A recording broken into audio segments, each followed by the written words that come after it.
Carolina puts its undefeated record on the line as they host Virginia in the renewal of the South's oldest rivalry. Heisman Trophy candidate Drake May has been spectacular and has the 10th-ranked Tar Heels screaming up the standings. Can the Cavs shock the football world, or will Mac Brown and the Heels keep their perfect record intact? Kickoff is minutes away, next on the CW.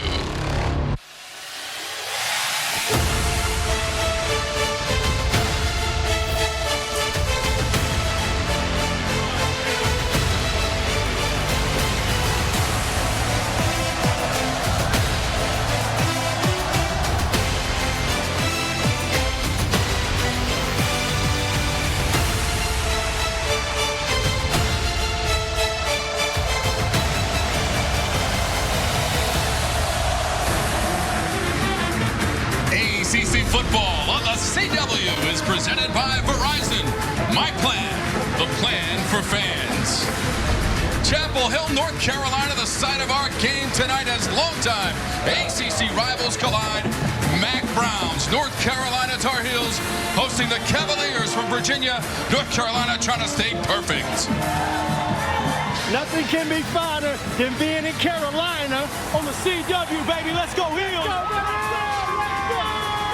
And it is so great to have you with us for ACC football on the CW. Tom Wormy, along with James Bates. Trevor Scales will join us from the sidelines in just a moment. Virginia coming off that win 2 weeks ago. The Cavaliers looking for their first ACC win of the season. North Carolina undefeated. Number 10 in the nation, Heisman Trophy candidate Drake May under center. Folks, arguably the best quarterback in the land you're going to have a chance to watch tonight. Drake May, big-time arm. He can run. He knows when to run it. Cool and calm. A great leader. And, oh, yeah, by the way, he's got some weapons. And as of the last 2 weeks, he's got one of the best weapons to throw to in the land. Here's touchdown number 1 of 3 against Miami last Saturday night. Easiest throw for a quarterback right over the middle. And how about this clean pocket? Easy vision down the field. And Miami's going to take some chances. They've got some players going for the interception here because this throw has to be perfect, and it is. That was touchdown number 2. Number 3 was a little bit more of an anticipation, a little bit more of a lead, but it shows you the timing. These two have been working together, maybe not in games all season, but in practice. So that's number 3 of 4 touchdowns on the night for Drake May. How about 51 career TD passes for May as well? For Virginia, the win 2 weeks ago against William and Mary. Their first win in almost exactly a calendar year, and an important win in the wake of that tragedy in Charlottesville, James. Yeah, and we'll never know on the outside looking in just how much that meant. You know, for the past year, they've taken care of one another. They've brought each other up, hugged one another up, but they never had that chance to truly celebrate a football win, and they got to do that 2 weeks ago. They're going to try to make it tough for North Carolina to get a win on them tonight. We're going to celebrate ACC football tonight with the 128th meeting in the South's oldest rivalry, North Carolina and Virginia on the CW. Welcoming you back here to Canaan Stadium, site of UVA versus USC, here with North Carolina head coach Mac Brown. Coach, you're off to your best start as a program since 1997. How do you make sure that keeps going tonight? This team's been mature, Trevor. It's a rival game. We got a great crowd, national TV. What gets better than this? I told them tonight that everybody expects you to have a letdown. That's what they say, and our brand hasn't been that good because we have had letdowns. So this team's got to be different and change that narrative. I dig it, Coach. Best of luck tonight. Get after it. Thank you, Trevor. Trevor, thank you. We look forward to your reports tonight. Of course, back in '97 was Mac Brown's last year of his first stint, James, here in North Carolina, when they started 6-0. 64 degrees. It is clear, light breezes. It is near perfect weather in October in Chapel Hill. Is that a waning or a waxing crescent? Not it's a full moon.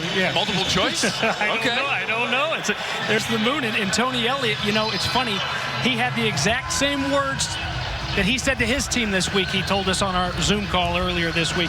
He said, I told him, this is what you live for. This is what you dream of being a part of, going on the road, you and your brothers taking on the number 10 team in the nation in their house on national TV, prime time, no less. And it's always always, it seems, a big shootout in the last few years anyway when these two teams get together, and that includes last year when North Carolina was a top 10 football team. So Virginia, James, won the toss, elected to defer. Last year the teams met in early November in Charlottesville. 31-28 was the win for North Carolina as Drake May had a couple of TD passes, threw for 293 yards in the game. Chapman deep to receive the kickoff. Matt Ganyard ready to kick it away in the South's oldest rivalry on the CW.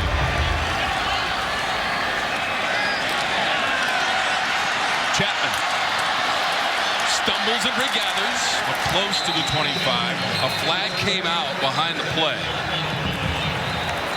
If it stands, the return is 23 yards from Chapman. It's probably going to be a hold and come back. It was thrown all the way across the field and a little bit late, so far away from it. So unfortunate for the Heels that is the case. The return, there was a personal foul, illegal blindside block by the return team. The penalty is half the distance from the spot of the foul. First down. Well, and here come the Boo Birds. They didn't like seeing those flags last week. And here comes Drake May to lead this offense. Wow, just the numbers have been so special against Miami the first time all season, though he didn't throw for over 70% completion percentage. But there you see the 4 touchdowns, 0 interceptions, 0 turnovers for this offense, and a defense that forced 4 in the win, in the big one, the clash against the Canes. May has only thrown 4 interceptions this season. Of course, the penalties were an issue, James, against Miami. But they haven't been all season, just averaging about 5 coming in, which is pretty good, but then hit 14, had 16, and 2 of them were declined. Hampton the back. May throws, that's caught. J.J. Jones on the grab. Let's take a look at today's Impact Players, brought to you by Walmart Plus. Walmart Plus members save on free delivery, plus gas, plus so much more. Join today. Yeah, 3 great tight ends, and of course, here comes the running game. Omarion Hampton, 8 touchdowns on the season. That leads the ACC. He's the ACC leading rusher. And here's a look coming right down the pipe. Big offensive line clearing the way. The view from rep cam, and now a deep ball from May down the sideline, looking for Walker all the way. Defended by Sam Westfall. It's a clean play and incomplete. Just ran out of room right there. It was a route maybe run a little bit too close to that sidelines defensively. Tonight's Impact Players, James, brought to you by Walmart Plus. Yeah, we've already seen on that first play from scrimmage, James Jackson in on the tackle, and Jonas Sanker right there in Charlottesville. 8-man football at the Covenant School, and he's grown a lot since his high school days. 38 tackles, second most in the ACC coming in. May with a quick release. It's off target. Pass incomplete from Drake May, and now 3rd and 10. Nesbitt couldn't catch up with the pass from May. North Carolina, Coach Brown's team first in the conference in 3rd down conversions. James, 52%, second best in the football bowl subdivision on 3rd down for the Tar Heels. Big one right here to start this game. May runs out of that pocket, running out of time and room, and just throws it to his own bench. So that brings up 4th down for North Carolina. Nice start for John Brzezinski. There he is, the defensive coordinator of these Cavaliers. Get off that field and what looks to be decent field position it over to the offense for the first time tonight. But well executed and a good job there on 3rd down and 10. Knowing where you are on the field, knowing where they're trying to run those routes. Nothing there for Drake May, and wisely just throws it away. So Darian Harrison is deep. Tom McGinnis. Harrison steps to it near the 43. Breaks through close to midfield, out about just short of it. 37 yards on the punt, 5 yards on the return from Shadarian Harrison. Tony Muskett, a senior from Springfield, Virginia, and a transfer from Monmouth, leads them out onto the field for their first offensive possession. Yeah, and he continues to play with that injured shoulder on the non-throwing arm. Will have surgery right after this season. Was injured in that Tennessee game and the loss in the fourth quarter, but fought his way back. A pretty good quarterback here for the Who's as well. Flips it to Washington, trying to get around that edge, and he can't do it. It's a short gain for Washington. Let's take a look at tonight's Impact Players, brought to you by Walmart Plus. Walmart Plus members save on free delivery, plus gas, plus so much more. Join today. Well, not just on the jet sweeps, but they're going to have to run the football tonight, whether it's Hollins, Jones, or Pace. And J.R. Wilson, you know about Fields, you know about Washington. They may be taken out of the play a few times here tonight. Somebody else has got to step up. Look for Wilson or Cedarian Harrison. Here's a nice 2nd down and 6 for Kitchens. Muskett threw a couple of TD passes in that win a couple of weeks ago against William and Mary. Ground game. And Paris Jones, who ran for a career-high 134 yards in the win against William and Mary. Tonight's Impact Players brought to you by Walmart with North Carolina on D. Yeah, Kamen Rucker, he's electric, violent over there on that edge, and he'll come and he'll disrupt things in the backfield. 6.5 sacks this season, 2.5 of them against the Canes last Saturday night. And linebackers, maybe one of the better linebacking combos in the nation, Cedric Gray and Power Eccles. We saw Eccles on the stop on the first play from scrimmage. Gray with over 300 career tackles for North Carolina. Muskett just flings that one out of bounds, feeling the pressure. He took a hit as well. He was trying to go the way of Sackett Wood, and it was a good job by Eccles in coverage. And here you can see a little bit of a hit as Muskett gets rid of the football. He's got to be aware in that pocket. He's taken some hits. One thing they've worked on here in this bye week is getting rid of that football. There's his offensive coordinator, Des Kitchens. Desmond Evans had the hit on the previous play. The Muskett pass is a misfire from Muskett. Looking for Fields.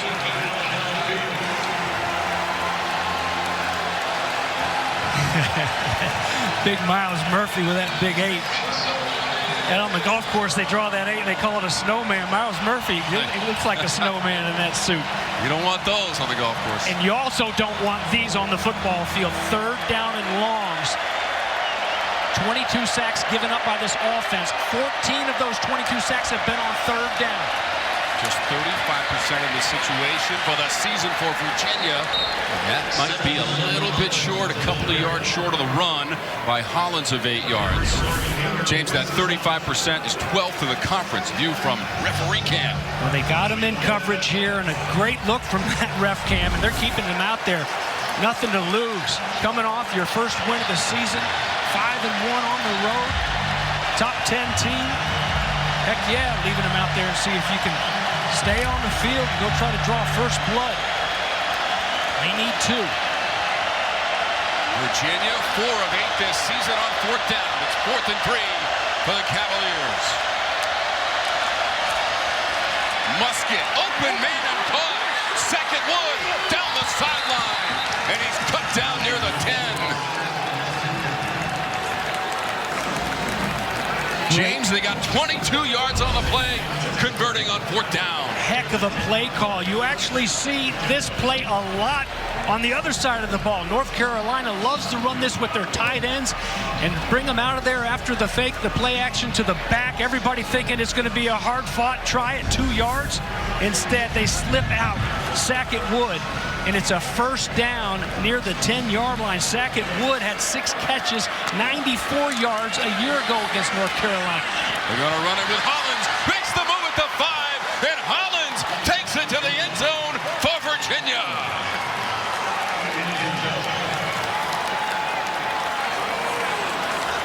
It's fall break here in Chapel Hill. Those students that are in attendance, a little bit stunned here as Virginia with a good stop on defense, and then they answer.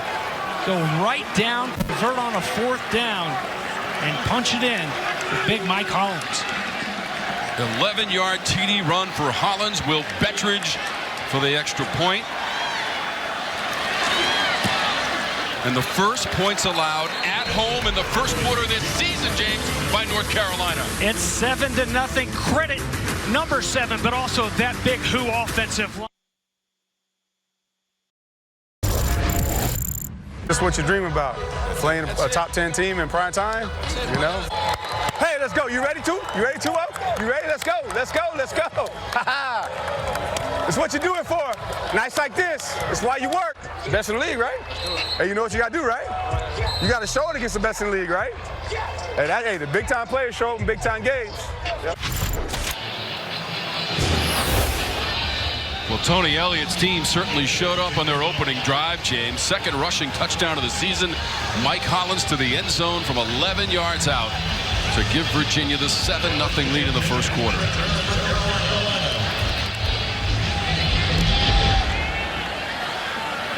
There will be no return.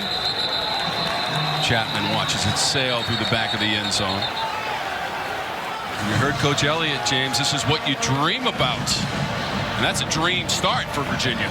Yeah, you know, he told us earlier in the week, and he keeps repeating it, and it's true.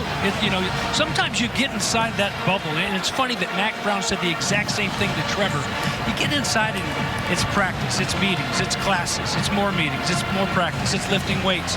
And you get into that grind, and not that you don't appreciate it, but you kind of forget how special it really is and how much it means to so many people on the outside of that bubble. What a beautiful night here in Chapel Hill as well. They try to hit Walker on the edge. Just beyond the 25-yard line for Walker. Cam Robinson on the stop, just a yard. And again, for Mac Brown's team, hadn't given up a point at home where they're 4-0 this season in the first quarter until that drive by Virginia, capped by Hollins. 7 plays, 51 yards in just under 3 minutes for the Cavaliers. Safe pass to the sideline, and Walker, capable hands for the junior from Charlotte, North Carolina. Cohen King was in coverage. They got 5. On that first down, it was an excellent job by Kyle. They got it over there to Walker. He fought and fought. He won't get credited with the tackle, but did such a good job to fight to keep Tez Walker, keep him inside on that inside shoulder. All of his teammates rallying. So here's another 3rd down. This time just 3 to go with the empty set for Drake. May runs it up the middle. First down and more to the 40. Drake May goes 8 yards to move the chains. Robinson tripped him up. Took a quick look.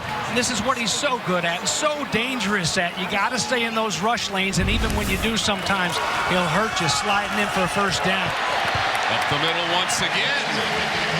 Hampton slicing his way up towards midfield. 9 yards for Hampton. Jonas Sanker on the stop. 2nd and short. 3rd straight play goes up the middle. That results in a first down. There is a flag on the far side of the field. And 2nd and short. Hampton was the runner. That's Riley Johnson, our referee tonight.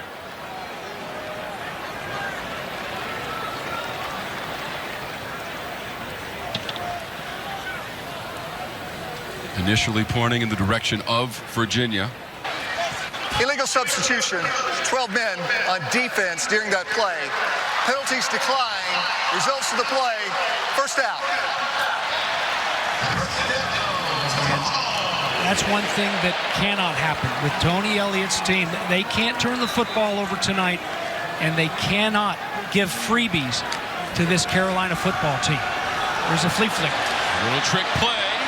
May's pass. Caught inside the 30. J.J. Jones adjusting to that football.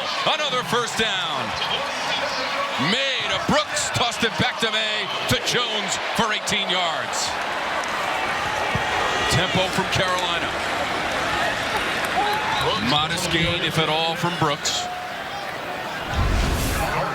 So here's another look at it, an offense that can do just about everything. And oh yeah, we've got a bag of tricks as well. They don't get it for a big hitter, but a nice pitch and catch, and moving the chains again for a first down. And now it's 2nd down and 8. And the couple times that we've seen Omari and Hampton run the football, Virginia really hasn't had an answer. So we'll take a look at Lampkin when we come back. Tuesday on Inside the NFL, the guys break down the heavyweight battle between the Dolphins and Eagles, plus find out if the Ravens able to shut down the Lions' high-powered offense. Inside the NFL, now for everyone. Tuesday at 8/7 Central only on the CW. Tonight it's the South's oldest rivalry on the CW. Drake May, the Heisman Trophy candidate at quarterback, and moving the ball for the Tar Heels. Throws it down near the goal line to Walker, and Walker hauls it in for the North Carolina touchdown. May to Walker in 25 yards.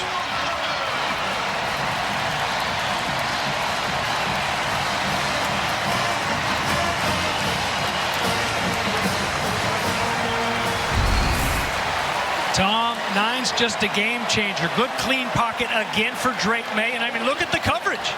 It's right there. You've got 9 on 9. Cohen King has done a fantastic job at corner for the Who's. He's got his arms wrapped around Tez. The extra point is good. And 4 touchdowns for Tez Walker in the last 2 weekends. And we're just into the first quarter here. And we're tied up in Chapel Hill.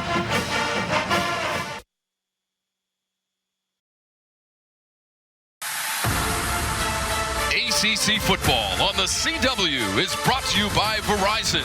My plan, the plan for fans.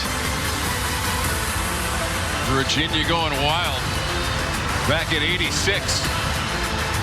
North Carolina winning that one 27-7. Just part of the South's oldest rivalry. And Drake May part of the fabric now of that rivalry. With his touchdown pass, that was his 500th completion of his North Carolina career. Went 4 for 4 on that drive. Washington. Short of the 30 on the return for Washington. All right, on that first drive for Tony Muskett and the Who's, take a look at Sackett Wood, the tight end right there lined up in the backfield. He's going to come across the grain, and somebody's got to go out there and forget about the run and cover that tight end running free. A little bit too late. Huzzy getting over there to stop him. But what a huge 4th down pickup from Muskett to Wood. Wood with a great game against UNC last year. And here come the Who's for the 2nd time tonight after Virginia marched right down the field and answered. Virginia's last win here came in 2019. Trouble for Muskett. Got it away. He had Rucker draped all over him as he tried to get it away. Yeah, surprise, surprise. Number 25 coming free. And they talked it over, and a little bit of boos from the hometown crowd wanting an intentional grounding, but yeah, inside the tackle box, but there was a receiver in the vicinity, so 2nd down and 10 as opposed to sack number 6.5 for Kamen Rucker. Kobe Pace is the back. Appeared to juggle that ball for just a moment. Got it back. Small gain of 2 from Kobe Pace. Rucker in on the stop along with Miles Murphy. 3rd down, Virginia. Yeah. Securing that football first and foremost, and Pace a little bit bummed because, you know, you get these opportunities like Paris Jones last week in the win over William and Mary. There you see him shaking his head. You got to take advantage, and bobbling that football isn't going to help you. Now what do you have on 3rd and 8? Muskett. Flag came out on the completion beyond the 35 to Washington. There's a flag down. Huzzy on the stop. They needed to get to the 38. He's right there at it where they have the mark. But what's this penalty? Personal foul, hands to the face, defense number 25, 15-yard penalty, automatic 1st down. That's 28. They said Rucker. So let's see if we can see it right there, just on the edge.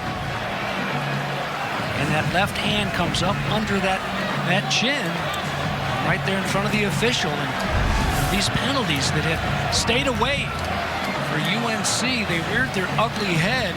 14 we mentioned against Miami, but in the win, they had 16 flags thrown.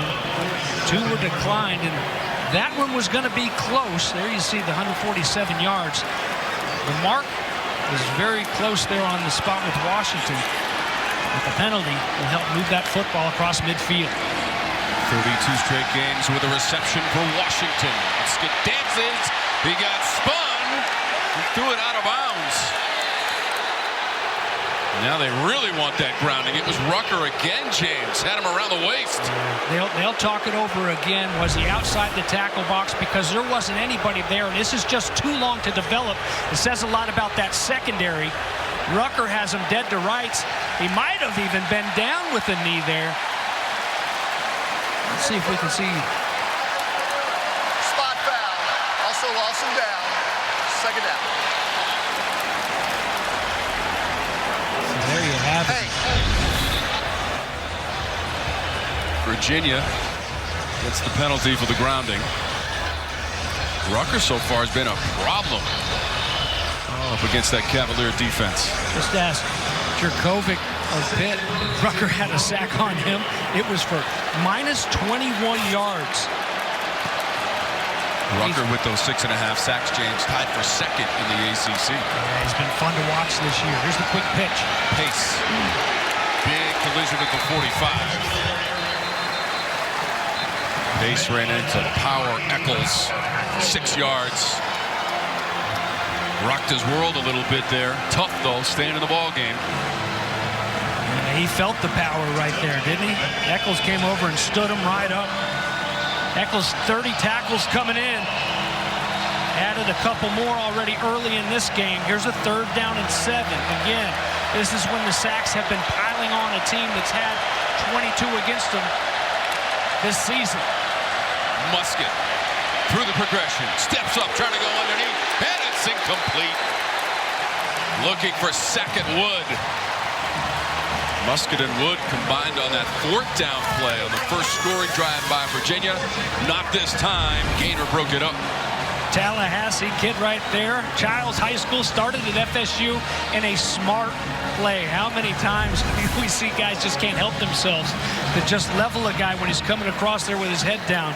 But a nice job by Gainer, not only to make sure it's broken up, but to put that head off to the side and not get a targeting call. Sparks with the punt.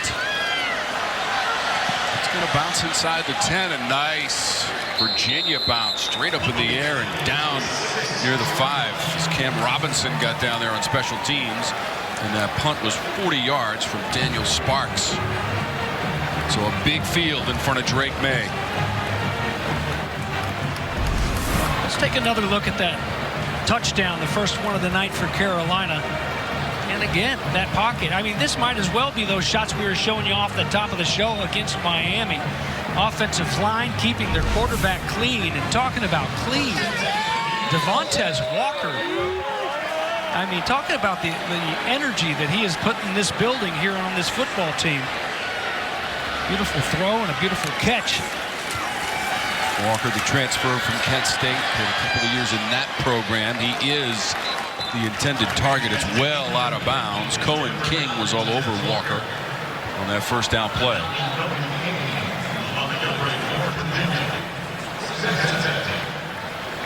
Hey, Trevor. What's up, bud? Hey, run the damn ball was the hat that Chip Lindsey wore when he came in to interview for that offensive coordinator job in the offseason. And you kind of get the feeling that they could have a little bit more success if they would do just that. Well, they're going to look to do so, as you see Omarion Hampton take the carry. That's exactly what this offense is built to do. Coach Lindsey loves the big backs. All of his guys are 220-plus, power runners involved in the pass pro and really can bring the noise when they absolutely need to. It's an identity that they hope to establish time and time again. Hopefully they can do so on this drive. You got Gene Chizik over there on the side as well, defensive coordinator. 3rd down for the Tar Heels. May with the time. Sliding attempt beyond the 35-yard line and caught. It's complete to Nate McCollum, and a 3rd down conversion for North Carolina. Yeah, Nate McCollum says, don't forget about me. And how about this strike blindly throwing it out there. He's just got to trust that McCollum is going to come out from behind that coverage and just throwing him Ruling on open. the field of a catch is under further review. So they'll take a look at the 31-yard pass play from May to McCollum. He comes in as the leading receiver this season so far for North Carolina. Another look at it, trying to get the hands underneath the football.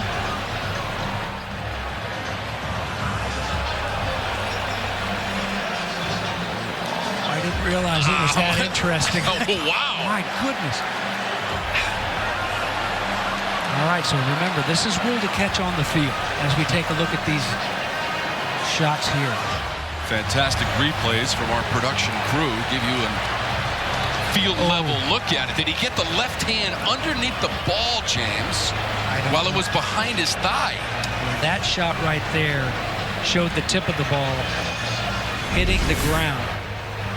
And I don't know that he didn't have a hand under it at that point anyway. He didn't have control. But what an effort and what a throw to throw him. When he lets go of this football, I don't even know that he can see McCollum. Well, McCollum can't see the football. It's sleight of hand. And again, it's like an egg. You must have indisputable video evidence to overturn the call, which on the field, as you noted, James, was reception from McCollum. And the officials are in conjunction with the command center, Charlotte, North Carolina, taking a look at this one, which would be a spectacular catch. Trevor? Yeah, as he was rolling over on that last little bit, it might have just nicked the ground as he was laying, and it gets so quickly put. Let's see if they saw the same up there.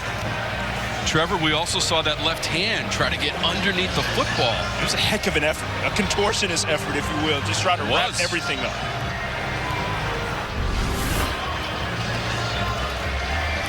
And the funny thing was, on first glance, James, we did not see this football moving around as much as it did. Right there. And that, I think, is what is going to turn it over. So if that's what they see, it'll be an incredible effort, all for naught. But now, Nate McCollum has been fantastic. 15 catches back in that Minnesota game earlier this season, 165 yards. After reviewing the play, the ball actually hit the ground, so it's an incomplete pass. It'll be brought back to the previous spot, 4th down. But James, you and Trevor had that one with just the tip of the football hitting the ground. Just by the hair on his chinny chin. The left hand was there, but the ball just nicked the artificial surface as well. So now a punt from their own end zone. McGinnis.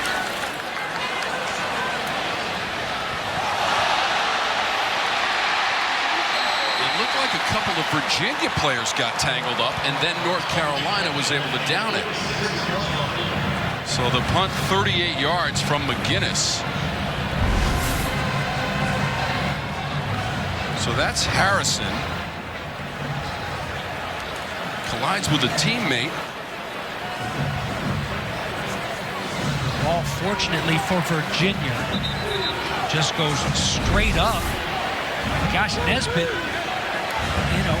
maybe let that one come back down and see if you can get a lucky bounce into the back of one of those Virginia Cavaliers. And Tony Elliott's offense, again, with good field position to start this drive. Remember, they started that opening drive from right there at midfield and went down and scored. Musket. What a one-handed grab by Jones, reaching back. Keeps his footing and gets up near the line to gain. He's got enough. At the 36-yard line at 10 yards, James. Wow, what a catch. He did such a good job running the football last week. Took advantage of an opportunity with Hollins hurt. Here he comes pounding it again. Man, that is one heck of a catch. Going back while he's running full speed in a different direction, going back behind him and catching that football. Some of these throws and catches are just unbelievable that you see in this day and age. These passing leagues that these guys are in the offseason, coming up in high school, the quarterbacks and receivers. Just incredible ball skills. It's really neat to see a sixth-year guy in Paris Jones just fighting and taking advantage of this opportunity. He's also going to be a gunner on punt cover team. He's got 2 catches on the night, had 2 all season coming into the evening. And now Jones again. Heavy workload for Paris Jones. Got 6 yards there. James, you mentioned it. 134 yards 2 weeks ago against William and Mary, rushing for a career high. 2nd career game over 100 yards. Here's 3rd and short.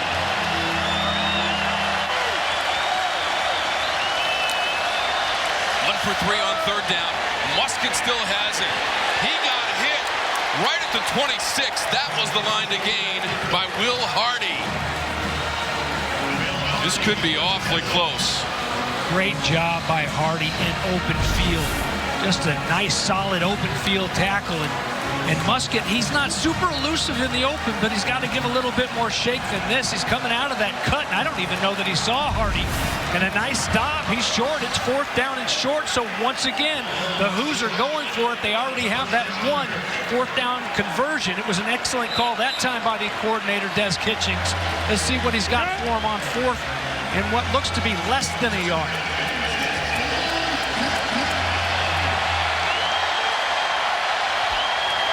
So 4th down for Virginia. They just needed a little bit, and they're going to get it.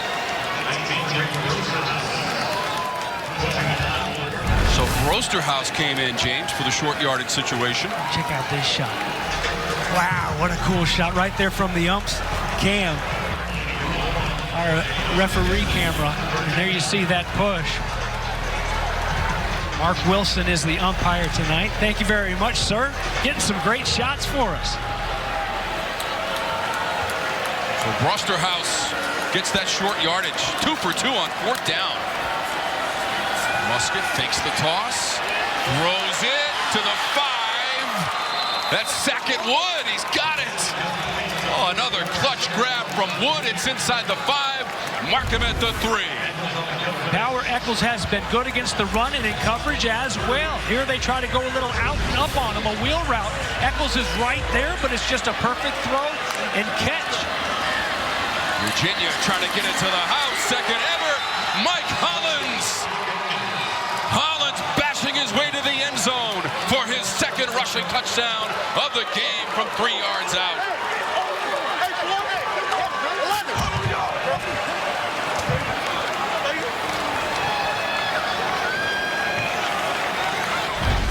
We talked about how big this win was 2 weeks ago for this Virginia football team.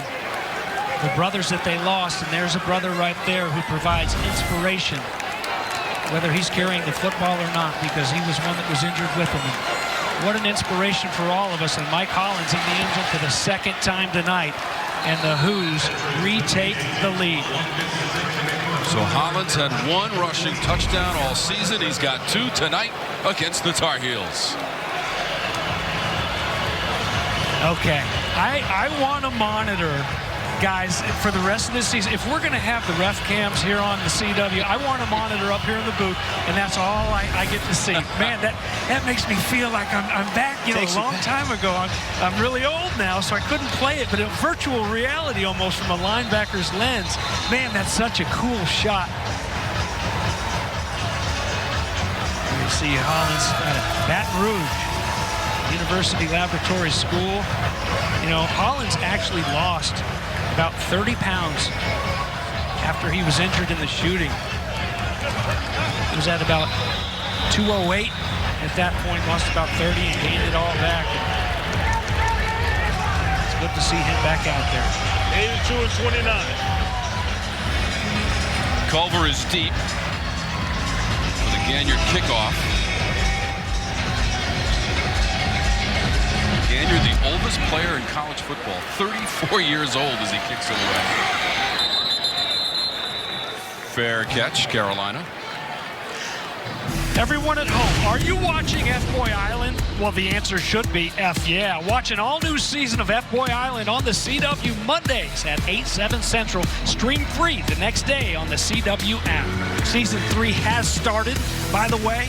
The finale of season 2 a couple weeks ago was incredible. And it is about 2 or 3 shows in right now. They're already kicking F-boys out of there left and right.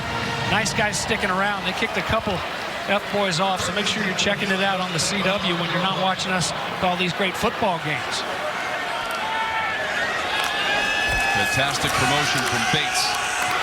North Carolina tries to go up the middle for Brooks. There's not a lot available. There is no gain.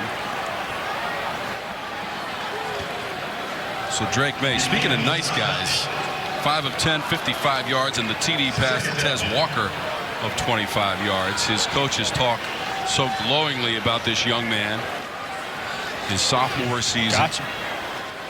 Well, and that's going against the secondary that's really been banged up for Virginia. They've got a lot of guys that are missing here tonight. May sends it over the middle and incomplete. McCollum couldn't hang on for North Carolina.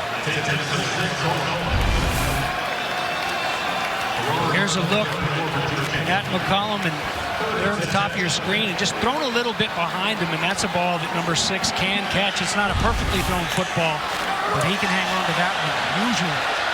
1 for 3 on 3rd down. Something didn't look right along the line of scrimmage on 3rd down. Walker the intended target. Flag is out.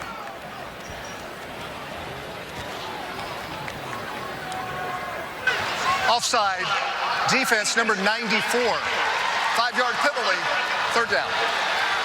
Trevor, Tony Elliott is hot, and he should be. You can't give those freebies of 5 yards when you have all the momentum in the house and help them out like that. That's exactly right. And you know North Carolina is just looking for something to jumpstart this offense, trying to get something going, desperately want to lock this game back up. And so Coach Elliott talked about being close and being frustrated with being close.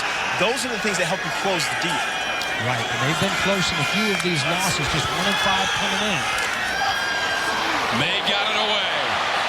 Walker trying to come back to the football. Incomplete pass, and a flag is out. Westfall was defending against Walker. The pressure gets there.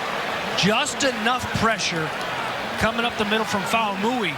And the big hit on May to make him throw the ball maybe with a little bit more. Defense number 13. 10-yard penalty. Automatic 1st down. So that penalty not there anything at the end of the play. But Westfall having a feeling that Tez Walker's going to run right by him, just trying to save it and play another down. And that's what they'll get. Now, that's a close one right there. And felt like they had another stop, but instead a fresh set of downs at the 4. May will hand this one off. Brooks into the line.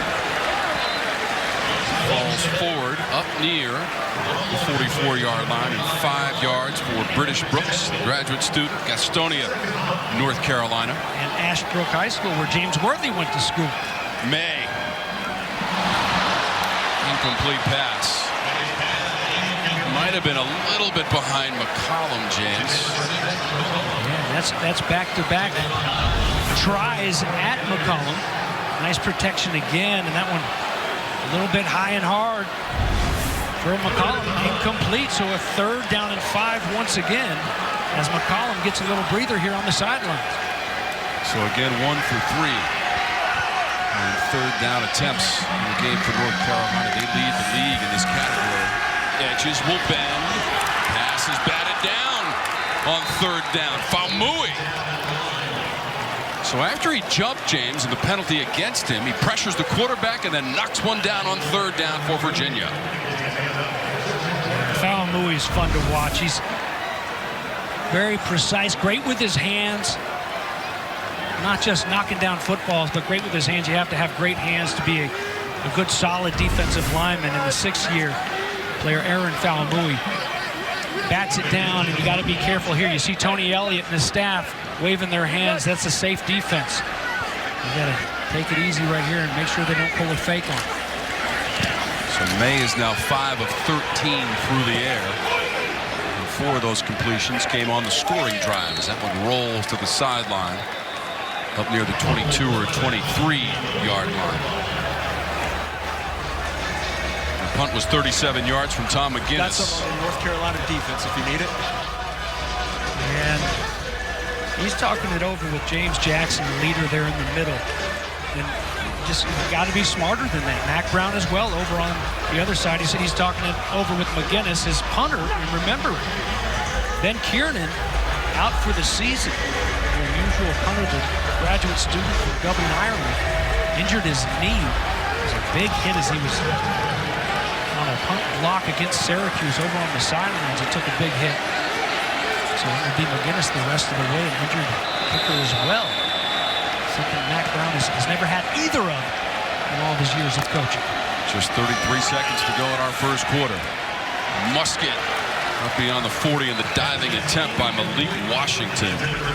He is the leading receiver for Virginia. Power Eccles trying to stay with Washington.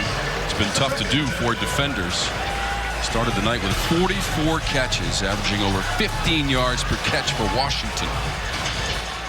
668 yards coming in, leading the ACC coming into this Saturday.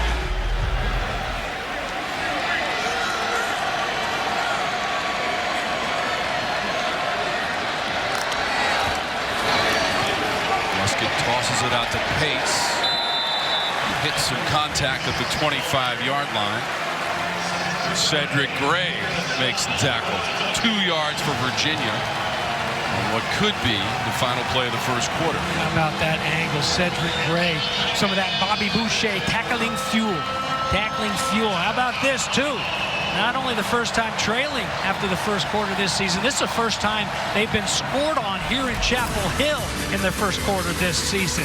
The Who's trying to pull off the big upset, looking pretty good after quarter number 1. We'll head to the second when we return.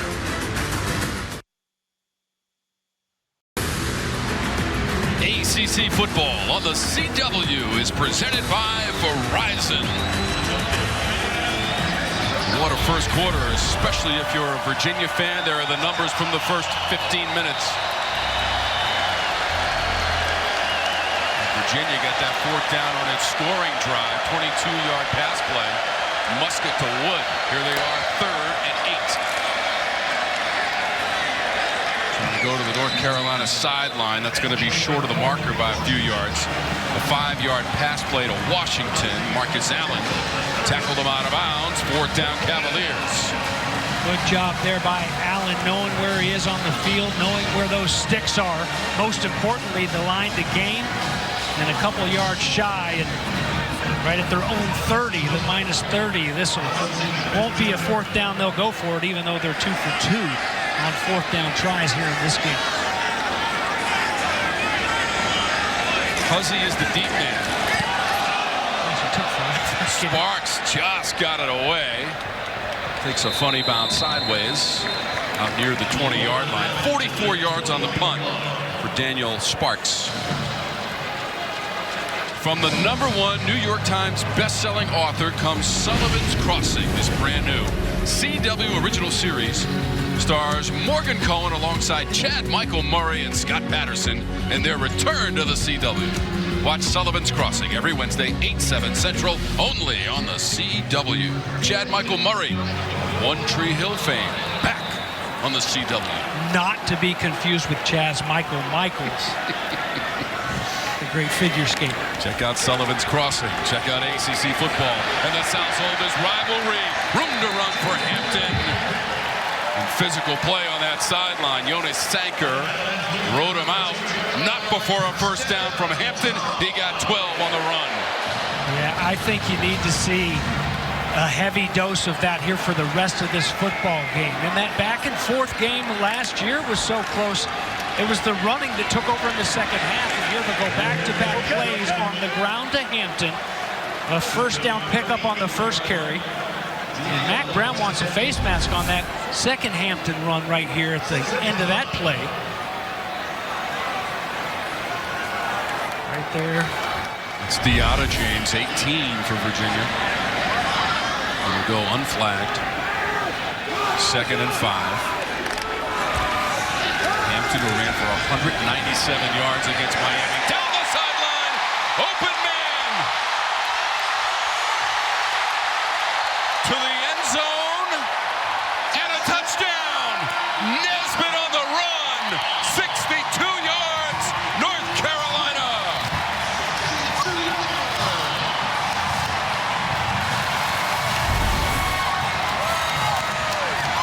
Wow, plenty of time for Drake May to scout the field, and he hits Nesbitt in full stride. Had a beautiful throw to him on a touchdown. As they take a look at his feet, looks to be in bounds. Against Syracuse a couple weeks ago was a great throw and catch. This one is a great throw, the catch, and then the run. 3 outstanding tight ends here on this North Carolina squad. John Copenhaver, Kamari Morales, and Bryson Nesbitt, the junior out of Charlotte. Wow, what a throw. Last couple that we've seen, Drake May a little bit off target trying to hit McCullum across the middle of the field, but streaking down the sidelines. It was perfect on that one. 62-yard TD pass. May to Nesbitt. We're tied at 14.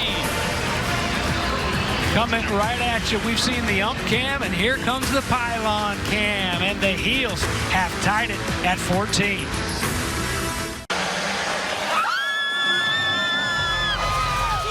We're tied at 14, early second quarter. May to Nesbitt, 62 yards down the sideline. Third receiving TD of the season for Nesbitt. Drake May now up to 14 touchdown passes this year. Longest pass play given up by Virginia this season. 62 yards and a score. Jones and Washington deep. This is Jones. And Washington comes out of the end zone. Fights his way up near the 25. Well, Mack Brown is among the greatest ever. How about most wins at the Bulls subdivision level? Paterno leads the way. Bobby Bowden, Florida State. Pop one. The names on this list, James. Unbelievable. Stagg, Saban, active. Frank Beamer at Virginia Tech, and Mack Brown, who earlier this season, as you noted, James, defeated Beamer's son Shane in South Carolina. Looked really good in that opener. Absolutely, and probably the only place that could have brought him back into coaching right here in Chapel Hill too. Exactly what he said as Washington gets tackled. Just 2 on the play. This is the second go-round at North Carolina for Mack Brown. 5th year of the second stint. 105 wins here at North Carolina, and that's the most in school history. Quick over that ball and quick with the handoff, and looks to be a first down run. Paris Jones moving those chains. You know, and his wife Sally, he came back to a function a few years ago and said, "It's the happiest I've seen you." Pressure on Musket. The ball's on the turf. He caught heat from both sides. Bo Atkinson first on the scene. Covered up by Virginia. Brian Stevens, I think, is going to fall on this. And what a fortunate hop for Virginia. Take it back. It might have been Jimmy Christ. Turnovers will not be part of the game plan if you want to walk out of here with a win, Virginia. They have got to take care of that football tonight. Now it's a 2nd and 16. Loss of 6 on first down. Musket trying to stand tall. Has to do a little jitterbug and then throw it. It's up past the 35-yard line. 6 yards, Dakota Twitty. So now 3rd and long for second-year head coach Tony Elliott. Across the way. What a contrast in head coaches. Tied at 14 here in the second quarter, and 3rd and 9. 1 for 5 for the Cavs on 3rd down. Yeah, they have converted a couple times on 4th down, but here's a 3rd down and long. And again, they have to take care of this football. Let's see if Gene Chisholm, he brings the heat. At the 45-yard line, trying to break that tackle. Washington. A flag is out behind the play. They mark Washington almost right at the line to gain at the 46. Holding, offense number 7. 10-yard penalty, 3rd down.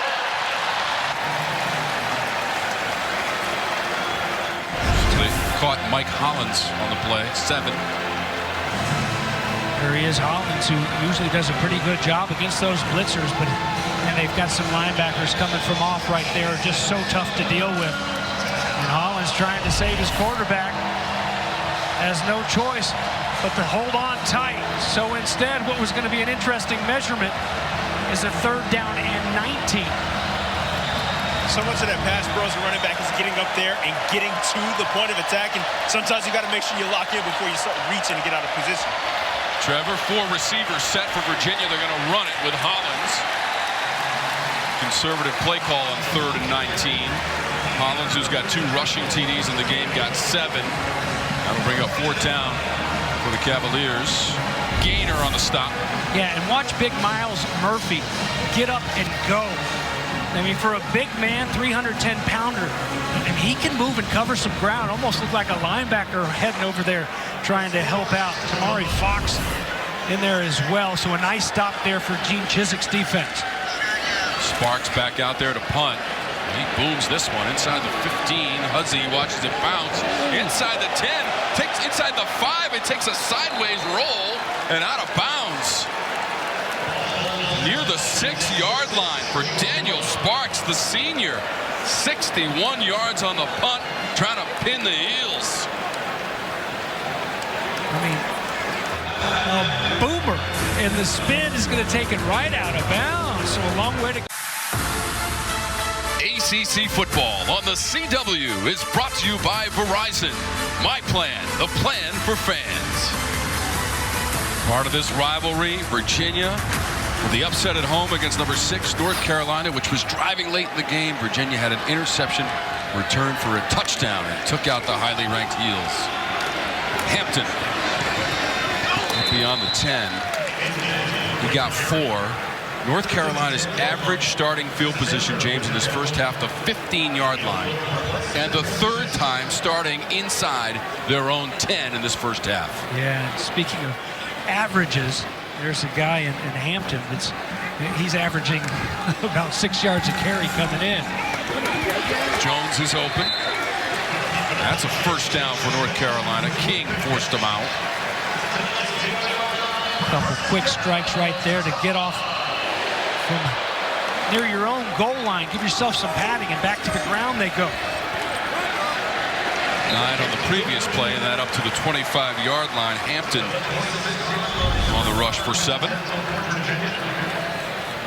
Hampton very rarely, and I don't know that he ever has carried for a negative yard. He hasn't, at least this season. And there's a perfect example right there. You know, Trevor, there's something to be said for an offensive coordinator to know you have a back that he's never going to, rarely is he going to be stopped for a no gainer. He's not going to be stopped for negative yards. Right, I mentioned the size of these cats and just how they tend to lean on you, but beyond that, it is about making sure you as a back have the spatial awareness to lean forward at the finish, to make sure that you're protecting the rock, of course, but also fighting for those yards whenever there is an opportunity to do so. Gene Chiswick has to stand up for this one on 3rd and short, and diving through the line. 1st down, Hampton got 6. And again, you establish that run, and it's really tough on a defense. Yeah, it's tough when they hit a pass on you, but when they're able to run the football 5, 6, 7 yards a pop right down the middle, and that sets up everything else for Drake May in the passing game. Walker. 1st down, North Carolina, just short of the 45-yard line. That's 4 catches for Walker. And that's exactly what Coach Lindsey mentioned he wanted to do. Set everything up off of that play action look. Getting that run game going, establishing an attitude.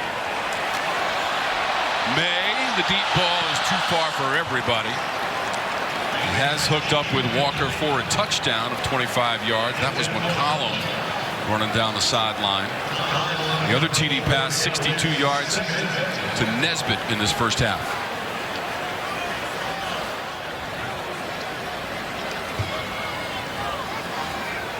So after the tempo, they take a little breather right here on a 2nd down and 10 up the middle. But again, handing it to the ACC's leading rusher. We've seen those tight ends getting involved. We've seen the receivers. Pick your poison defensively on what you're going to stop, and here it is on 3rd down and 6, perhaps 2-down territory too. May looking over to the sidelines, 2 for 5 on 3rd down. From their own 49, 3rd and 6, North Carolina. May, deep pass, and again it's too far. Tried the other side, same result. And that was Walker trying to run under that one. Cohen King back there defensively for Virginia. Now it's 4th down. John Rudzinski, defensive coordinator, he brought some bodies, and they put a little bit of pressure in there on May. So a couple throws right here on this drive they'd like to have back. And here's your big 4th down and 6 for North Carolina now, after Virginia has already converted on a couple 4th downs, able to take it down the field the rest of the way and score. 4 of 8 on the season on 4th down. May has to improvise, trying to run away from the defenders, and King almost had the pick for Virginia as May threw that one on the run. Turnover on downs. And Virginia, excellent field position on North Carolina's side of the 50. Great job to get off the field, but if you want to pull the upset against number 10 on the road, you got to hang on to these. That one could have been intercepted.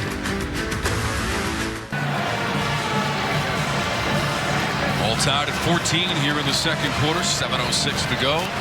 Tom Wormy, James Bates, Trevor Scales is on the sidelines. Yeah, looking at, all right, I get it. If 4th down is going to take it to midfield, interception would have been back there, but I meant Joe Montana. Little trick-or-razzle from Virginia. It's back to Musket. He launches it into double coverage. Receiver fell down.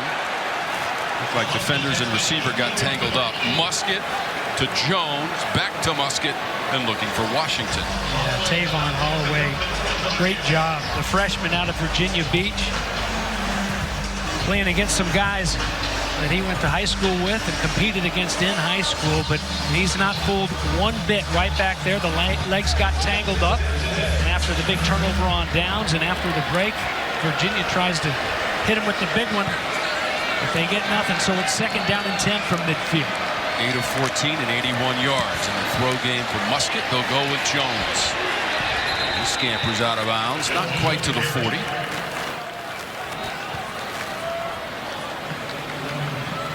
Holloway forced him out. 8-yard gain. Be 3rd and short now for Virginia.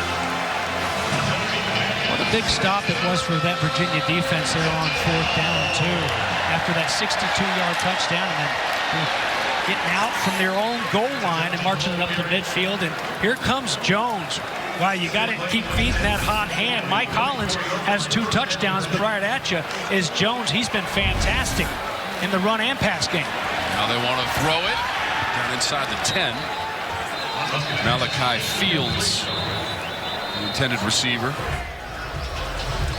We saw Fields with a flair for the dramatic on a Hail Mary toss at the end of the second quarter against Boston College, where Virginia had a 21-7 lead, ultimately lost that game. They've had 3 losses by 3 points or less this season, and there is a penalty. Illegal substitution against the defense. 12 men were on the field when the ball was snapped. 5-yard penalty. 1st down. Each team has been guilty of illegal substitution here tonight.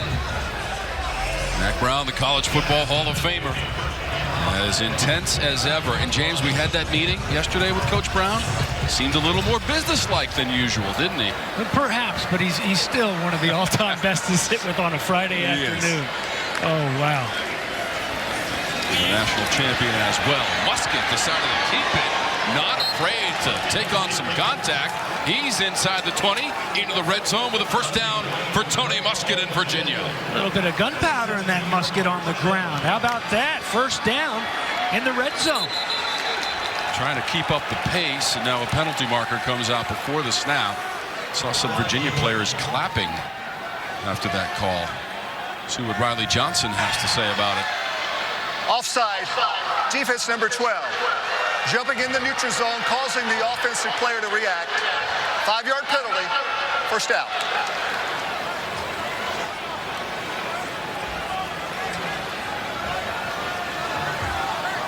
Those little penalties, they can crush the momentum. They can also help to feed the momentum of what this offense has right now. So now it's a 1st down and 5. Already 2 for 3 in the red zone in the game. He shovels it forward to Pace. I think that's going to get classified as a pass. Gray impeded his route. Pace does, I mean, they get it out there to him so wide, so fast, but that just shows you, and the reason they're doing that is because of 33, Cedric Gray, fantastic linebacker who made the tackle, and even with that quick pitch to get him outside right now, he still can't run from the leading tackler on this team coming in with 42, the ACC linebacker of the week, Ced Gray. Good job. They knock him down out of bounds in a loss of 1. 2nd and 6. Pace. 2 for Pace. Cayman Rucker on the tackle. Senior from Hartwell, Georgia. And now 3rd down from the 12. 2 of 7 on 3rd down in the game for Virginia. Knocking on the door again. Their 4th trip to the red zone of the game. They need that 7-yard line for a 1st down. 3rd and 5, Musket quick release inside the 5, and he found Washington. It is 1st and goal, Cavaliers. 9 yards on the toss. Their leading receiver in the ACC moving those chains. Fresh set of downs inside the 5. Hollins trying to cut to the end zone. Flag came out behind the play. Hollins already has 2 rushing TDs. Well, Mike Hollins is good when he gets inside that 20. Holding. Offense number 71. 10-yard penalty. Wow. 1st down. Ugana Nana, the right guard. They've switched some guys around. He had been at right tackle. Jimmy Christ is back out there. And that's costly. They were about a yard out. It was going to be 2nd down and goal. Let's see if we can find it right there, the right guard. And again, I mean, Eccles and Gray, even when they're not in on the tackle, they're disrupting everything and forcing that holding penalty right there because Power Eccles was going to come free and perhaps blow it up in the backfield right there. This is supposed to be the 8th play of the drive after the penalty is assessed. 4:03 on the clock. The question was about the clock. It will start on the ready.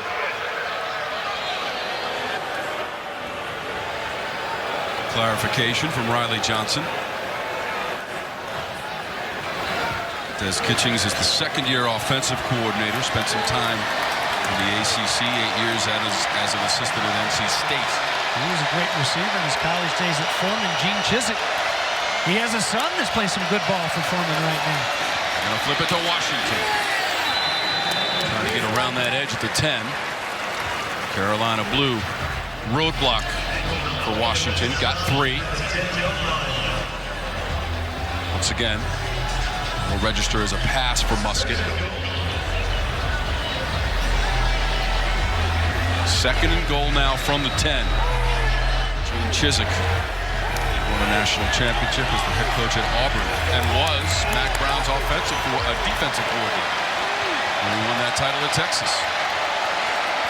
Long-term relationship continued here in Chapel Hill. Musket to the end zone and intercepted in the end zone. Chapman battling with Malachi Fields, and he won the fight for the interception.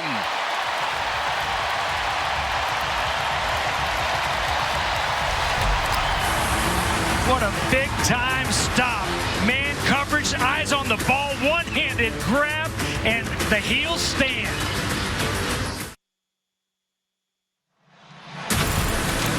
Coming up on the Subaru halftime report from Chapel Hill, we'll learn more about Drake May. We'll go around the ACC highlights and stats. That's the Subaru halftime report.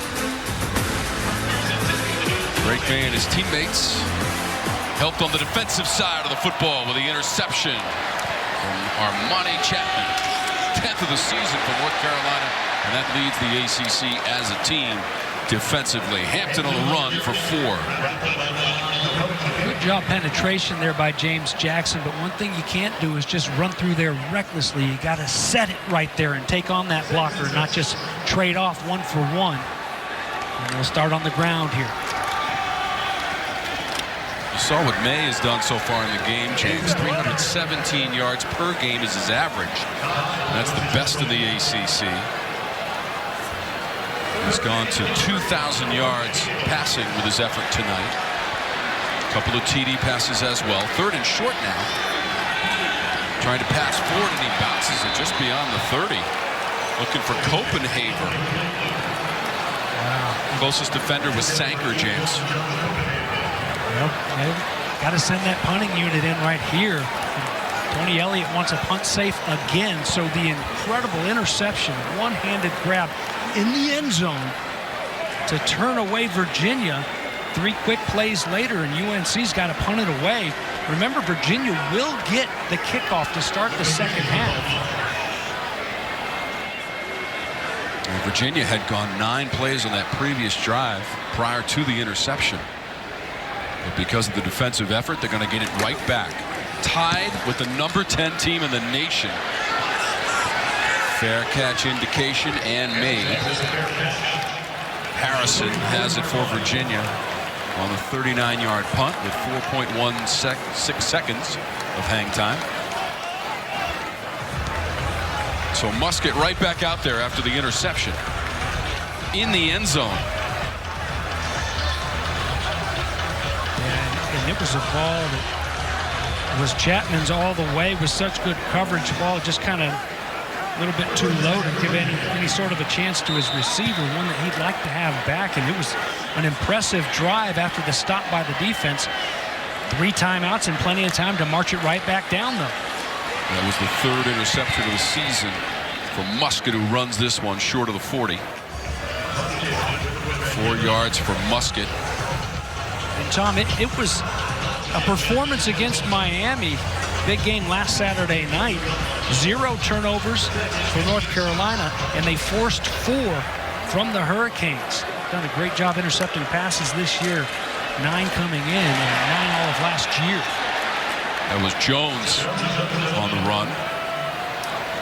And a couple of interceptions, a couple of fumble recoveries as well against Miami for North Carolina. You know, we make a big deal about Hampton not taking any losses on carries. He's a big body guy. Paris Jones is only 5'7", 179. I mean, and he is running with some passion right now. They need to keep feeding number 2. They've been very successful when they have, and he's been good through the air as well. 3rd down and 3 here for Gene Chiswick's defense now. 3 of 8 on 3rd down. Muskett looking left the whole way. It's behind the receiver. Malachi fields it incomplete. 4th down. Chapman in coverage. Tried to leave it back shoulder. Chapman again with outstanding coverage. The transfer from Virginia Tech. We've seen some great cornerbacks come through, not only Chapel Hill, but Blacksburg, Virginia over the years as well. Heck, Charlottesville too. Good job defensively. Sparks will punt. Huzzy to return it. 52-yard punt return TD for Huzzy in the win against Pitt. Fair catch indication. Lets it bounce at the 5, and it goes into the end zone.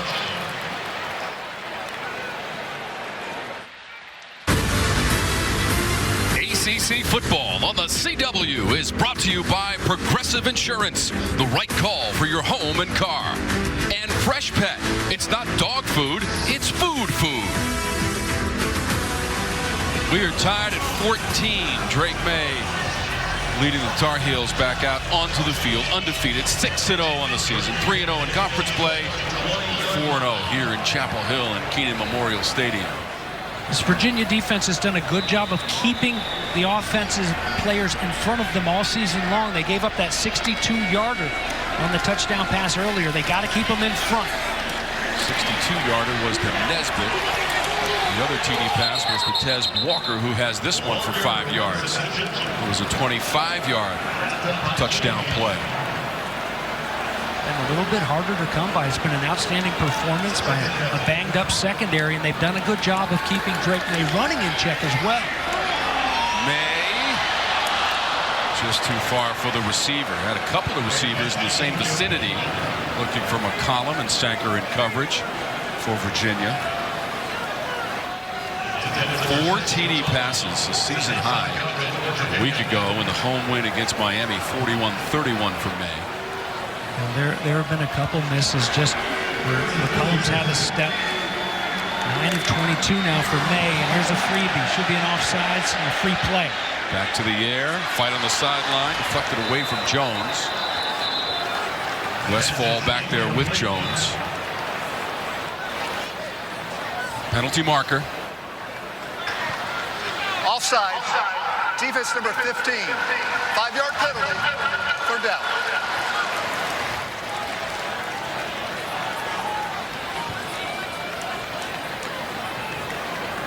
Tony Elliott, you see him with the big exhale. He's got 26 seconds trying to hang on and keep this score knotted at 14.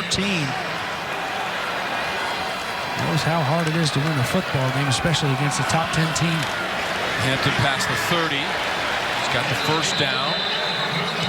2nd and 3rd effort to the 35, 6 yards. The penalty against Virginia, the 6th of the half. And now North Carolina has all its timeouts with 21 seconds left.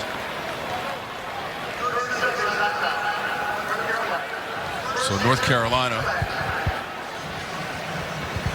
will take its first timeout, tied at 14. 21 seconds to go. We're waiting to hear on the assignment, James. Here are the 4 options coming up next week on the CW telecast possibilities. Wow. I mean, you've got the Textile Bowl between Clemson and NC State. Tony Elliott knows all about that rivalry. Duke and Louisville should be a heck of a game. Duke's got the Florida State Seminoles down in Tallahassee tonight. Georgia Tech with the loss to Boston College waiting on North Carolina. It's usually an interesting game. And Miami, who lost here last week, will host these Virginia Cavaliers down in South Florida. That's some pretty good ones there. Any chance we could do them all? No? I wouldn't mind. Okay. Do like a simulcast like they do in playoff baseball, college baseball. Yeah, that would be fun. And Riley Leonard did start that game for Duke tonight. Trying to get its first win ever against Florida State, which has won all the previous 21 meetings. How about May with the fancy footwork? And then he slings it to the 45. A marker is out as he hit Walker.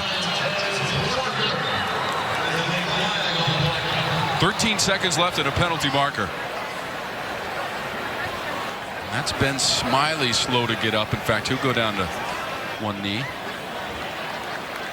Yeah, he's been banged up a little bit. Hate to see that.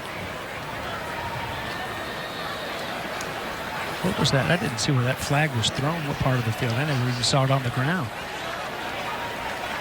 Riley Johnson saw it. Trying to sort it out here. So that's fact. Riley Leonard is going tonight after that high ankle sprain and missing the NC State game. Is that right? That is the update. Oh. Breaking news. That'll be a fun one for the Victory Bell when these two get together, North Carolina and Duke. Holding. Defense number 13. Penalties decline. Results of the play is a first down.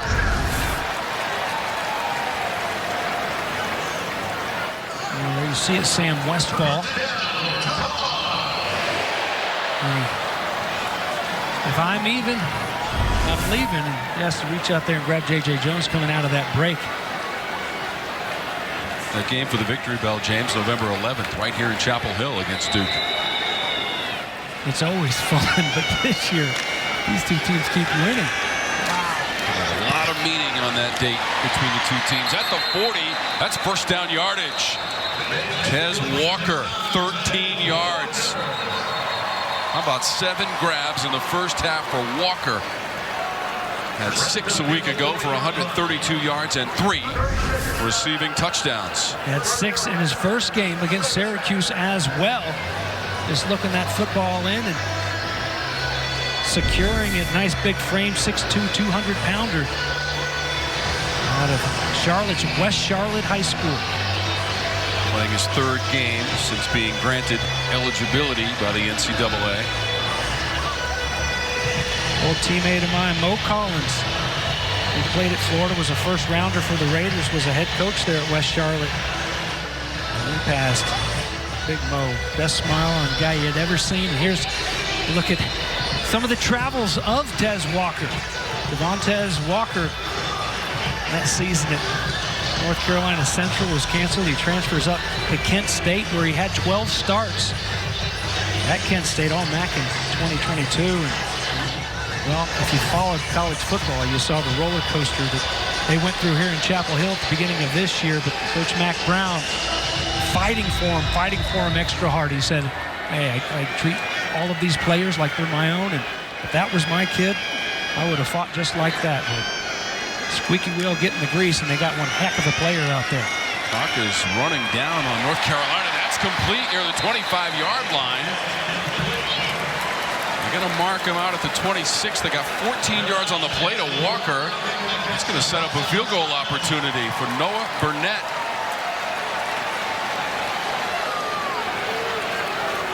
Burnett onto the field. He has hit from 48 yards. That was at Pitt in a winning effort.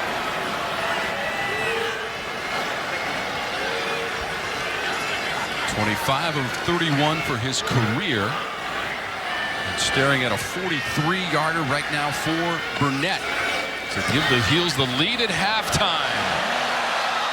Burnett, he's got enough for the 43-yarder over the crossbar. Final play of the quarter. Now 10 for 10 on the season. Burnett. A first half that goes back and forth just like last year up in Charlottesville. UVA leading 14-10 last year, and this time at halftime, just over, up by 3 UNC. Here's Trevor Scales. Here with head coach Mack Brown. Matt, you get a big drive to end the half there. Offensively, what are you hoping to carry into the second half? Well, I told you we had to get a fast start, and we didn't. We got a penalty on the kickoff. We got backed up. We didn't stop their run. Had a couple of trick plays early. Everything we could have done was awful. We had very poor field position throughout. Their punters done really a good job. So what we've got to do is settle down and start the game over. They get the ball to start the second half. I think we're settled. We're playing better defense. I took a risk. I shouldn't have taken it at midfield there, but our defense bailed us out. So we got to turn over. I think we're ready to go now. So we'll play much better second half. I appreciate the time, Coach. Best of luck. Thank you, Trevor. Chapman had the interception in the end zone, and then Burnett on the final play of the quarter. And the 62-yard TD pass to Nesbitt as well. North Carolina 17-14. Halftime in Chapel Hill. Arlo, thank you. Tomorrow, the Live Golf season concludes in Miami as the 2023 Team Championship will be decided. Can Dustin Johnson of the 4 Aces hold off the field and walk away with the title of the final event of the season? Live Golf Miami, the final round, tomorrow 1 Eastern, 10 a.m. Pacific on the CW. 4 teams competing for $18 million in first prize money and a $50 million total purse. Live Golf Miami, the Team Championship. Do I sound that good when I say Tom Wormy? Wow. It's a different accent. Wormy. A different accent, Vince. It's like British Brooks. Is he the one who threw it back to you? Look at this score at halftime. Some may be surprised, James Bates. Are you among them? You know what? At the end of the day, it's college football, and no, not one bit. I mean, we had Louisville run into Pittsburgh last week after they had beaten Notre Dame and beaten up on them pretty good, and they fell to Pitt, who was having a tough time winning football games. So, not really, but a couple big quarters to be played right now. Fair catch from Washington. So Virginia will start with the football in the second half. North Carolina got the 43-yard field goal at the close of the second quarter to lead.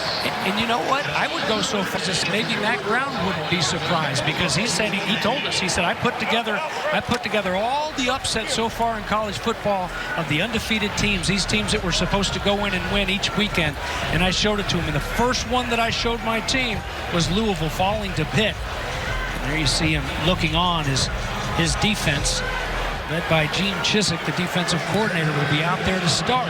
And it was a defense that was phenomenal coming out of that halftime locker room. The first 4 possessions of the second half against the Hurricanes last weekend. Musket on the run. Not afraid of contact. He has shown that on several occasions tonight. Tony Musket got 3, ran into Gray on the tackle for North Carolina, which is 4-0 this season when it owns the halftime lead. The adjustments have been very good for this North Carolina team. You look back even at that Pitt game. Pitt did a good job running the football in the first half. As the game went on, that changed. Miami's first 4 possessions, by the way, in the second half last week: a fumble, an interception, a 3-and-out, and a turnover on downs. Here's a chance at least for a 3-and-out for this defense. 3 of 9 and 3rd down in the game. Call it 3rd and 5. Musket looking that direction all the way, and it's caught by Washington. Look at him fight for the extra yards after the reception. Chapman brought him down, but not before an 11-yard gain and a first down. And quickly over the ball, UNC tries to make a substitution. There's a flag down. It'll be on the substitution or lack thereof. They didn't get off of the field, but it won't matter because this one is near the sticks.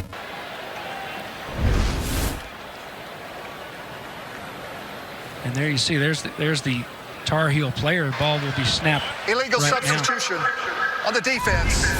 12 players on the field when the ball is snapped. Penalties decline. Results of the play, first down. And what that is, if you don't make a substitution on the offensive side, you don't have to wait. You have to get set, obviously, but you don't have to wait for them to substitute. Rolling the dice a little bit there, UNC, and getting burnt. Musket throws on the run, and that's incomplete. Looking for Washington as we check in with Trevor. Yeah, fellas, coming out of the half, I got a chance to speak with Virginia head coach Tony Elliott. He mentioned, again, the turn of phrase, we're tired of being close. Mentioned that drive that got shut down by the interception down at the 1. The penalty was massive there. And defensively, he mentioned that they are just excited about how scrappy that they're playing on that side of the ball. They've got a talented team in North Carolina that they're trying to defend, and they're doing a good job of doing just that thus far.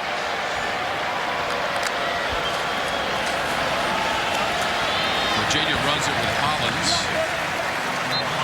Cavaliers have rushed for over 100 yards in this game against that Carolina defense after running for 221 yards at a season high in the win 2 weeks ago against William and Mary. You know, Trevor, Tom, is probably right here 2-down territory on a 3rd down and 8. So not necessarily having to get all the way to that 38-39-yard line on this 3rd down. The Who's 2 for 2 on 4th down conversions. Quick look, Washington. Going to have to do it himself. Could not get away from the second man. And he's short of the first down marker by a couple of yards. It was at the 39. He got 6. Eccles made the tackle. Yeah, Chapman's going to turn him back in. Nice job by Washington to go back and get this one. And then get north and south, get whatever you can. But it's not quite enough. Here's another 4th down and 2 with that offense staying out there. Elliott's squad 2 for 2 in the first half on 4th down attempts. One of those was a 22-yard gain on a pass play to Sackett Wood. Off to the right. This is 4th and short. Musket diving for the 39. They're going to mark him at the 40. And immediately, the indication, turnover on downs as Gaynor and Eccles combined on the tackle of Musket on 4th down. And they're fired up here. The fall break going on, but the students that are in the house like what they're seeing right there going down towards that student section again, crossing over the tight end, Sackett Wood, but this time he's out there to block, not to receive, and an excellent job of rallying by that defense. Getting off the field on 4th down. First time in the game that Virginia missed on 4th down. Now 2 of 3 in that situation. Right side and room. And a first down and spinning inside the 45-yard line. Omarion Hampton got 18 on the rush. There's a good look at it from that ump cam, and a nice job of getting out there and blocking, leading the way by that offensive line for Hampton. This is May. He tossed it to his left, and Copenhaver.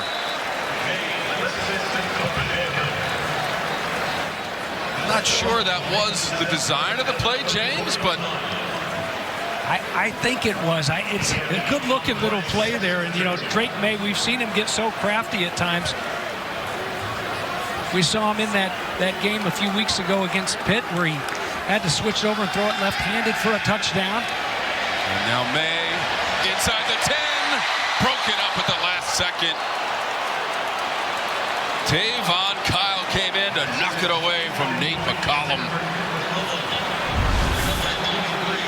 Wow, that was in his hands, about as close as it can be, about to turn and try to get to the end zone. And Kyle, right on time to get up there and knock it to the ground, raking through those wrists. So here's a 3rd down and 2 now. McCollum had eyes for the end zone before that was broken up. And now May trying to get it done. He does.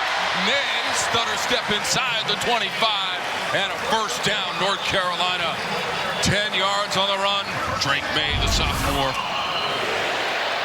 Last year's game in the second half, it was the run game of North Carolina. And here they come out hitting hard with Hampton. And then a little bit more design quarterback runs as well. It's more Hampton, James. Into the red zone.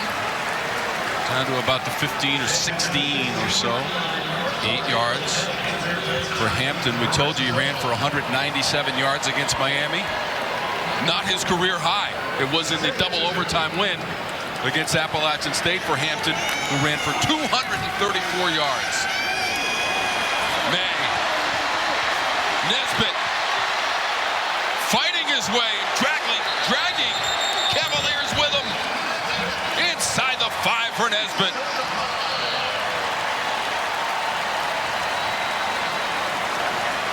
Nesbitt with the 62-yard touchdown catch and run in the first half. This time trying to power his way with some help from his friends into the end zone. It will be a first down and goal regardless, and right back over the ball, May in the heels. May has it to the end zone for Drake May. A 3-yard touchdown run. Heels back in the end zone.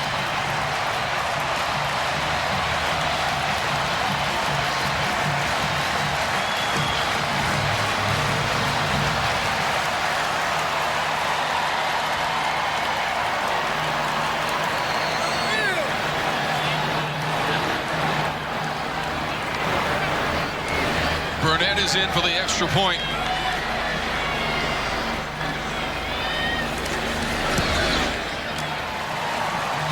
So the first trip to the red zone tonight against Tony Elliott's defense produces 7 points.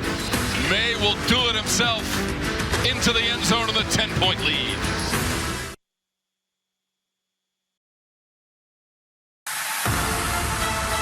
ACC football on the CW is brought to you by Verizon. My plan, the plan for fans. The South's oldest rivalry back in September of '97 and a win for number 5 North Carolina. That season they went 11-1. Their only loss was against Florida State here in Chapel Hill. They won the Gator Bowl against Virginia Tech the last year for the first go-round for Mac Brown. It's a fair catch near the 25. 5th rushing touchdown of the season for Drake May. That's 17 unanswered points. When we saw this theme, James, a week ago against visiting Miami, where North Carolina trailed at the half by 3 and scored the next 24 points. to win that game, 41-31.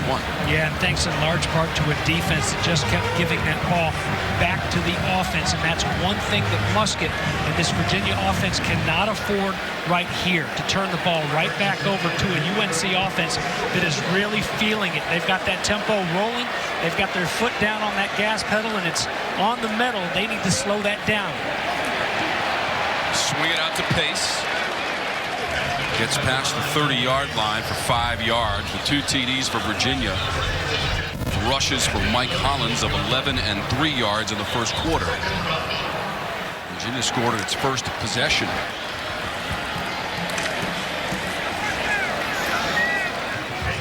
First down, Pace, 6 more. One thing at those, looking at those halftime statistics, you look at the time of possession. Virginia had the ball over 18 minutes. And with that, it keeps the ball out of the hands of those big playmakers and let that offense just get lathered up like they were on that last drive. Virginia led in the first half, 14-7. It's Pace against Rucker, and Rucker wins that fight just a yard. North Carolina came back with the 62-yard TD pass to Nesbitt. Burnett hit the 43-yarder last play of the second quarter. And then May just a moment ago from 3 yards away into the end zone for a TD scamper. Musket on the run, right up the middle of the field. And plenty of room for Musket. He pops off down to the 40-yard line. They'll mark him at the 41, and he got 20. Nice design quarterback run right here, and everything opens up for him down near the 40-yard line, and working with that injured left shoulder, his non-throwing shoulder that he will have surgery on as soon as this season's over with. Injured it in the opener against Tennessee. Musket missed 3 games because of that injury. Pace once again. Steady series of assignments for Pace, but the Musket run up the middle, sandwiched in between. This is a big answer so far anyway on this drive. 2nd down and 7 now for this Virginia offense. Musket stepping up, open man over the middle. First down, 25-yard line. Malik Washington. And 14 yards to Washington. What an addition he has been for this Virginia team. He now has 9 catches. He's been fantastic, leading the ACC in receiving yards coming in. And North Carolina needs to know where number 4 is every single time they're on defense, because you know Des Kitchens is going to keep drawing up those plays to get it to him. Here they've got a pistol look. 4 times this season, Washington has gone for 100 yards receiving or more. Down near the 20, Hollins. It's knocked out of bounds. Stick lane number 1 in Carolina blue there. 4 yards for Mike Hollins.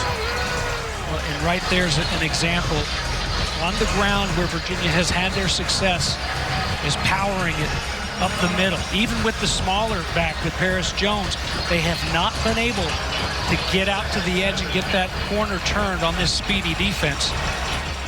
Doing a good job of tracking him down outside. 148 yards on the ground for Virginia, which came into the night at the bottom of the conference in rushing offense.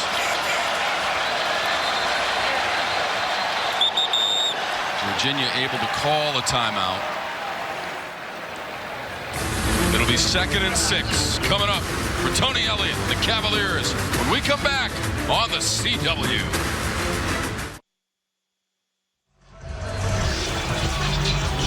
Tuesday on Inside the NFL, the guys break down the heavyweight battle between the Dolphins and Eagles, plus find out if the Ravens were able to shut down the Lions' high-powered offense. Inside the NFL now for everyone. Tuesday, 8, 7 Central, only on the CW. Oh, by the way, the Rams and Steelers are playing as we show you Ramsey's 100th year for Ramsey's on the sidelines here in Chapel Hill. Virginia is threatening on the edge of the red zone. Flying over that 20-yard line is Hollins. Got hit by Stick Lane. Stick Lane from West Palm. Safety stepping up there and dropping him in a hurry. Excellent job to transfer from Georgia State. Ninth play of the drive. It's down nearly 11 and a first down. Washington again. 8 yards for Washington. 10 catches in the game. Malik Washington. He's a transfer from Northwestern. Hollins. What a cut at the 10. Hollins down to the 2. And maybe inside of that. Mike Hollins has done the damage near the goal line tonight for Virginia, and he got 9. Great vision. Cuts on a dime and brings it right back across. Here he goes again. Carolina was ready. No gain. Once again, Stick Lane getting involved. Hollins with 2 touchdowns already tonight. You get him inside that 20, and he turns into a different cat, man. He can smell that paint in the end zone. Here's a 3rd down and 1 going right into that student section, making a little bit of noise for Gene Chiswick's defense, trying to get a big stop. Hollins had only run the ball 6 times prior to tonight. He's carried it 10 times this evening.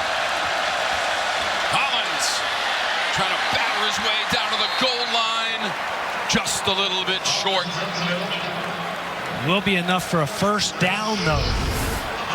They keep him out of the end zone, but not past that yard to gain. Good job washing it down there by the right side of that offensive line. The new bodies over there for Tony Elliott. And they'll let him get set here, and it's 1st and goal with 4 minutes left in the 3rd quarter. Go up the middle, into the end zone, and a touchdown. From just a yard away, Mike Hollins slams his way into the end zone for the 3rd time tonight for the Cavaliers.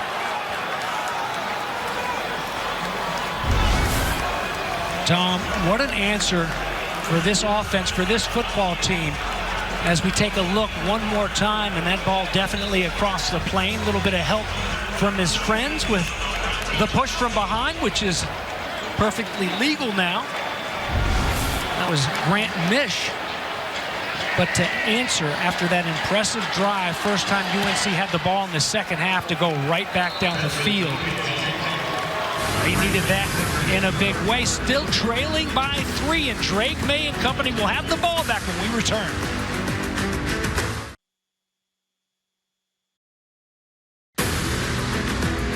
ACC football on the CW is brought to you by Sonic. This is how we Sonic. And T-Mobile, it's better over here. Back at Chapel Hill, the South's oldest rivalry base is delivering tonight. As Virginia just took it in the end zone. 3rd rushing TD of the game for Mike Hollins. That's a career high for the senior from Baton Rouge, Louisiana. North Carolina has won the last 2 meetings between the teams. The last win here for Virginia came back in 2019. Chapman will not return that one. Well, last time out, first drive of the second half, Drake May doing it himself. In the first half, he was 1 rush for 8 yards, but 3 carries on that first drive of the second half for 18 yards, capped off by that touchdown run, his 5th touchdown of the season, and it was an impressive one. The offensive series called by Chip Lindsey, the offensive coordinator. Virginia answering, though. Let's see what they've got defensively. May gives that one off to McCollum. It'll be a loss of 1. A little flip pass play to the Georgia Tech transfer, Nate McCollum. McCollum is special, just like Tez Walker, but he's had a tough time getting going. A couple drops, had the one almost incredible catch with his feet, and here they do a good job defending the jet sweep to him. McCollum does not have a catch tonight, and May's in trouble, and he gets toppled by a group of white shirts led by Jarmir Carter.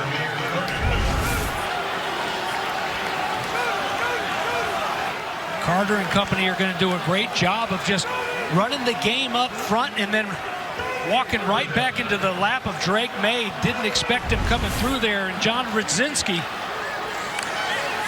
Played his ball at the Air Force, calling him up right there. They lost 7 on the previous play as May dumps it to Brooks. On 3rd and very long, and there is no gain. And now Virginia is going to get the ball back. Punting situation for North Carolina. May unbuckles and heads to the sideline. Big 3 and out to just take back that momentum for Tony Elliott's defense. And just like in the first half, how many times did we see him? Chance to have the ball in outstanding field position one more time. Just the way they started the game.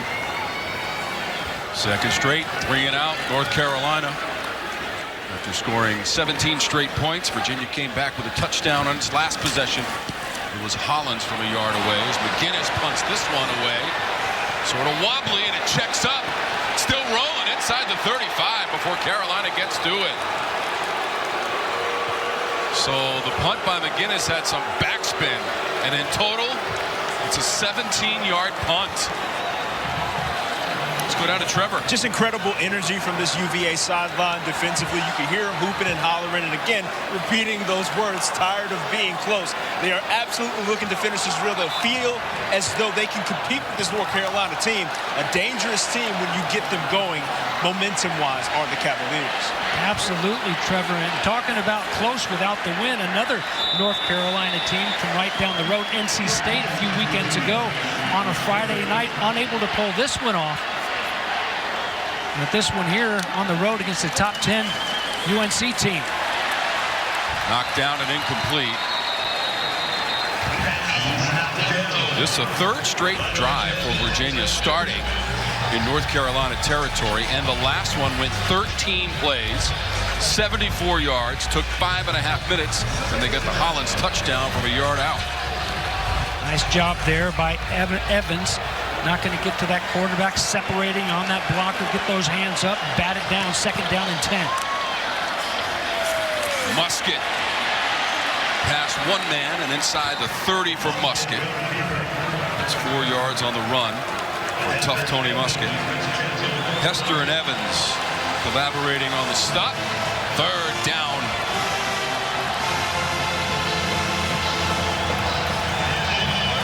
You see the numbers from Musket. Another gritty run. We saw Anthony Colandrea on that Friday night filling in for him. Did a fantastic job, the freshman from St. Pete. And running with the man who won the job at the beginning of the year, Tony Musket. Here he is on 3rd now. Musket dumps it off Hollins. One-on-one in space.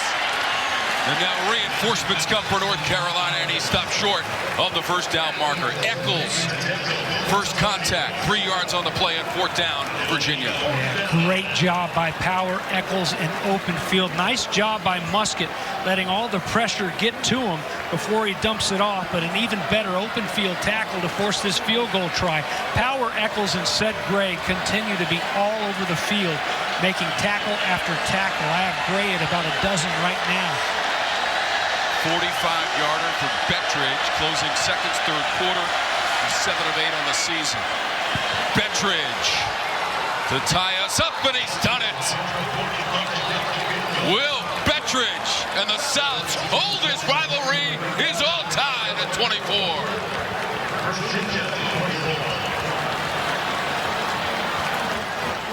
What a ball game as Bettridge has tied us. This is what we have potentially coming up next Saturday, Bates. No matter where it is, we'll crank up the action at 2 Eastern. Well, and the update on 2 top 10 teams, or 2 top teams, Duke and Florida State tied at 17, just like we are right here. Trying to get a big win in the panhandle of Florida before going on the road to Louisville next week.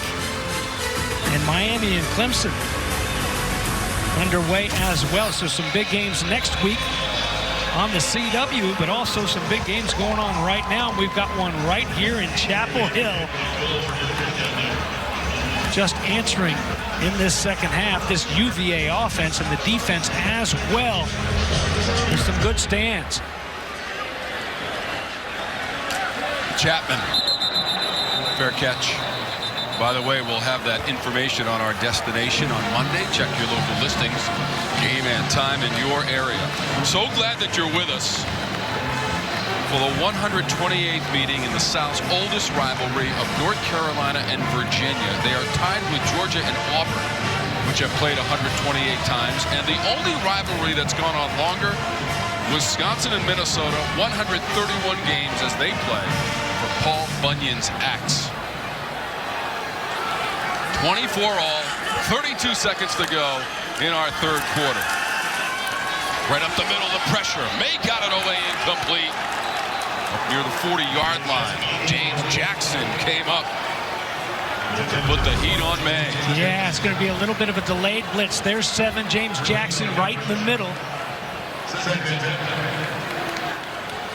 Nobody there for him, and he does a good job of pulling up and not putting a big lick right there on Drake May and drawing the penalty flag. 2nd and 10.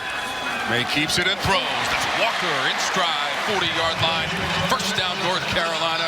King with the tackle and 16 yards. May showing you how cool and calm he can be back there in the pocket. The blitzer, he gives a little pump, lets him go airborne, and then delivers it to Walker. He still has it, throws on the run. 46-yard line. Back-to-back plays for a first down, 12 yards to Nate McCollum. And that'll do it in the third. James Bates, we're all tied up. 24 all, into the third. North Carolina with the football and moving it. Last 10 points by Virginia to tie us up. Drake May with a couple of TD passes and a rushing TD. Mike Hollins, 3 rushing TDs, 24 all. Ready for the fourth quarter on the CW. ACC football in the South's oldest rivalry is tied at 24. Tom Wormy, James Bates, Trevor Scales on the sidelines, and our outstanding ACC football production crew with you from Chapel Hill. May trying to unload inside the 5 and caught in stride for the touchdown for North Carolina, and it's J.J. Jones. Holding number 88. Offense, 10-yard penalty, first down. And it's coming back. Wow, they're not going to like that one bit. Nobody in this house wearing the Carolina blue as Mac Brown takes a look at it. Here you see the holding is called on Morales, and he just tackles the rusher there in Kyle. He just really overpowers him. Kyle tried to go low. Morales is 6'2", 245. Tavon Cal is 5'11", 181. He just tried to go low, and Morales just went down and just tried to bury him into the turf. Upset with himself, and what a beautiful throw that they take back off the board. There's Morales, the graduate student from Lincoln High School in the Tallahassee area. Negates a 47-yard TD pass play. Spinning and making the catch is Nesbitt. As May took a hit. Famui knocked him down. And here's the pressure. Look at Famui just with the bull rush getting to him, and May came up limping a little bit, but he seems to be looking down at that foot. What a great job of adjusting to that football, pulling it in by Nesbitt.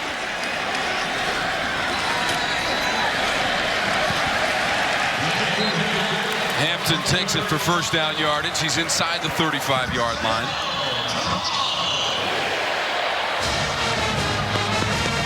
So Hampton now with 17 carries in the game. He had 26, as you mentioned, in that App State game. It's always a battle when App State and North Carolina get it on. It doesn't matter who's doing what that year. A little misdirection from North Carolina. Walker dropped at the 30. Cohen King, one-on-one tackle, 4 yards for Walker. Yeah, Carolina had one blocker for 2 guys, and Cohen King, the unblocked Cavalier, not only hitting that outside shoulder free, but dropping Walker as well.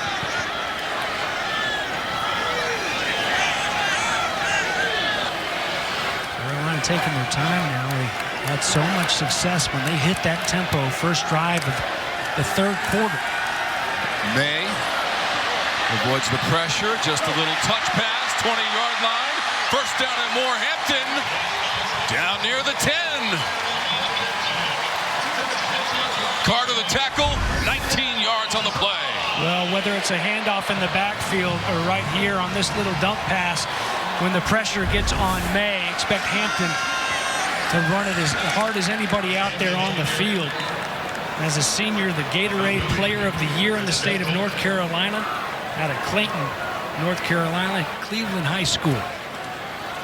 No gain for Hampton on the first and goal play. Drake May is 19 of 34, 258 yards, and 2 touchdown passes to Walker and Nesbitt.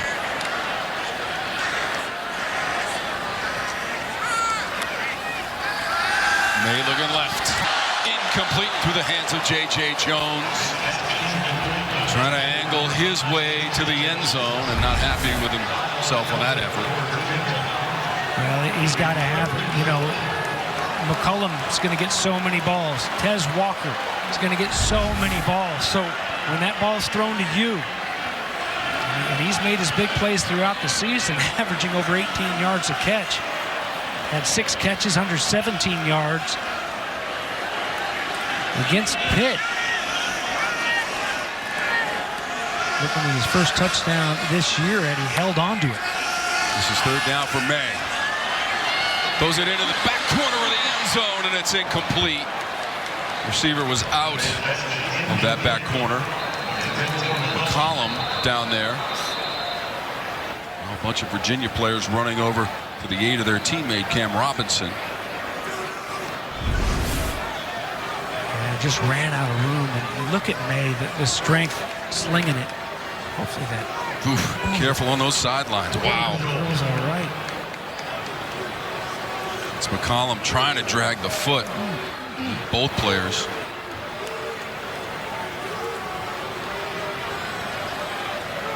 Pylon Cam clearly out of bounds, unable to get that left foot in bounds and in the end zone. And now field goal attempt coming up for Noah Burnett, who has already made from 43 yards. That was in the second quarter, last play of that quarter, to give the Tar Heels the halftime lead, 17-14. This from 27 to give the Tar Heels the lead in the fourth.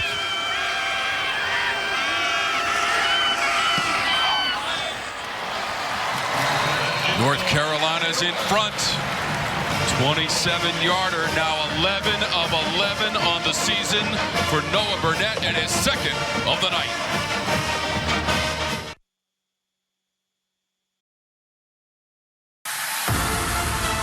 ACC football on the CW is brought to you by Verizon. My plan, the plan for fans. The South's oldest rivalry. November 20th, 1941, Virginia. The win in Chapel Hill, 28-7, and then just a few days later, events would change the course of history. Yeah, sweet CW Sports League. Sweater league. It's a ground ball and scooped up.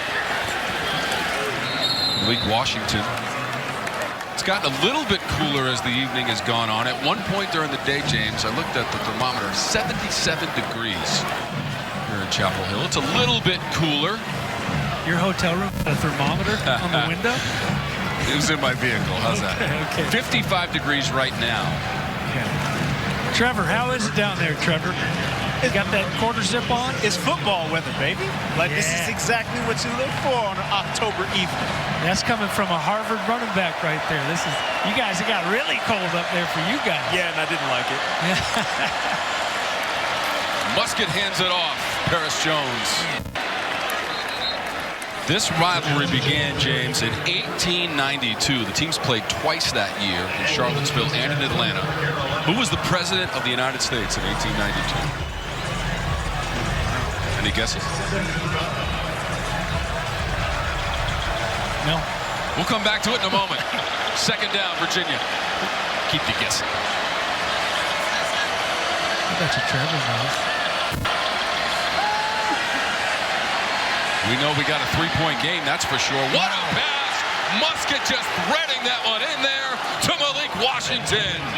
At least 3 defenders around Washington, but the pass was perfect from Musket. What a big night for the ACC's leading receiver. Big chunk of 30 yards on the previous play. That's along the sideline. Malachi Fields getting into the act. Well, you know, and Fields has been kept kind of quiet tonight, but not number 4. And we saw Tony Elliott say to him in pregame, we had him mic'd up, he said, you're the best. And the best, they come out and they perform against the best. This is a top 10 team. And almost predicting it, number 4, what a night he's had so far.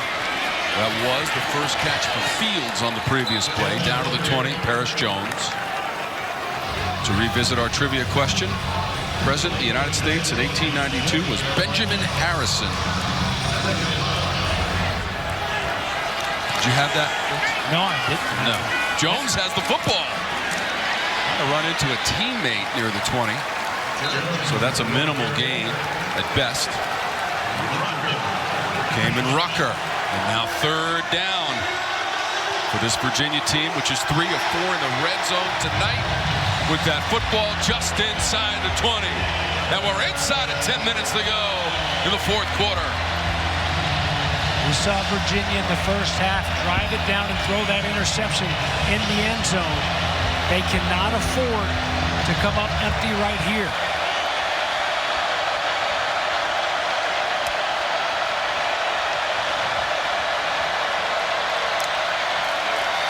3rd and 4, Musket has it, diving for the first down inside the 15. Tony Musket, 6 yards and a fresh set of downs, Virginia. Wow.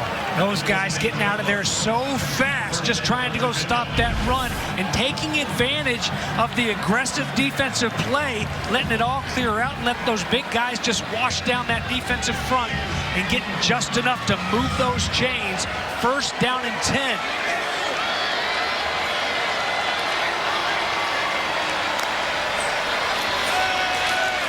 Musket out of the pocket, being chased, got rid of it. Washington to the 5.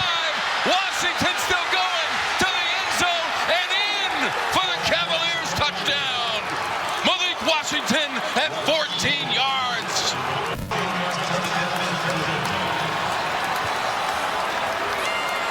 There's some who's in this house, aren't there? Aren't many of them. But they're fired up right now. Their electric playmaker that transferred from Northwestern, who made his way back home for his 5th year. Went to high school at Parkview High School in Lawrenceville, Georgia. And back here, a part of the South's oldest rivalry and a huge part for the Cavaliers of Virginia. 5th time this season, Washington over 100 yards receiving in a game. He's got 115 tonight and the touchdown. And look at the little big man. 1, 2, 3, 4 tackles, powering his way into the paint. Who's on top? Virginia has taken the lead in this long-time rivalry in the ACC between the Cavaliers and the Tar Heels. Tony Musket with the pass to Malik Washington. Drake May must come out and answer with 8:51 to go in the 4th.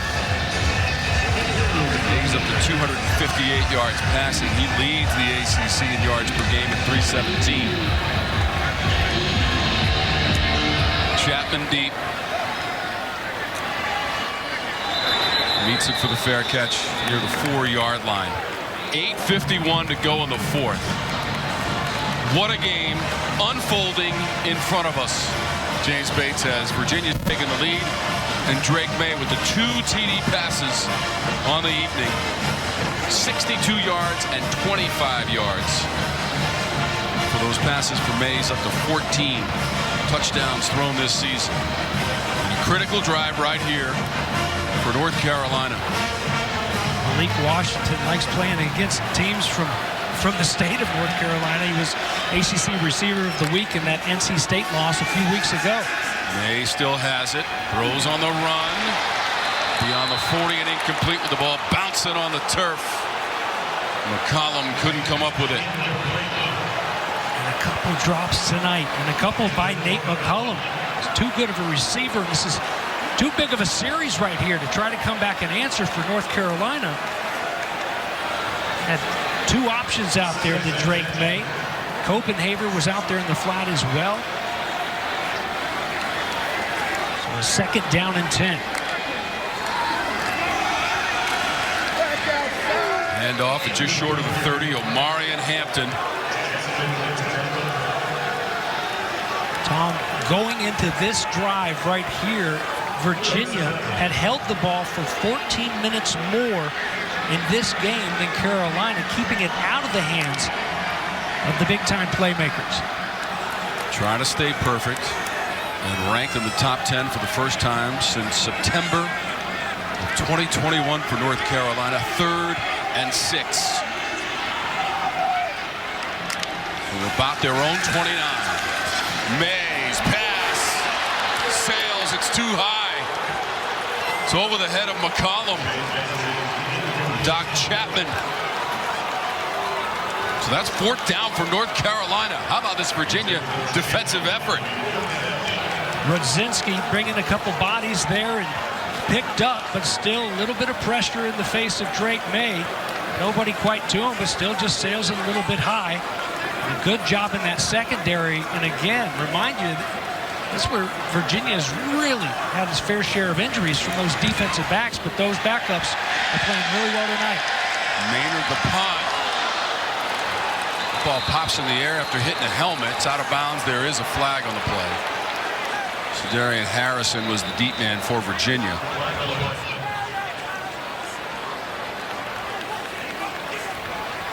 Maybe just interference on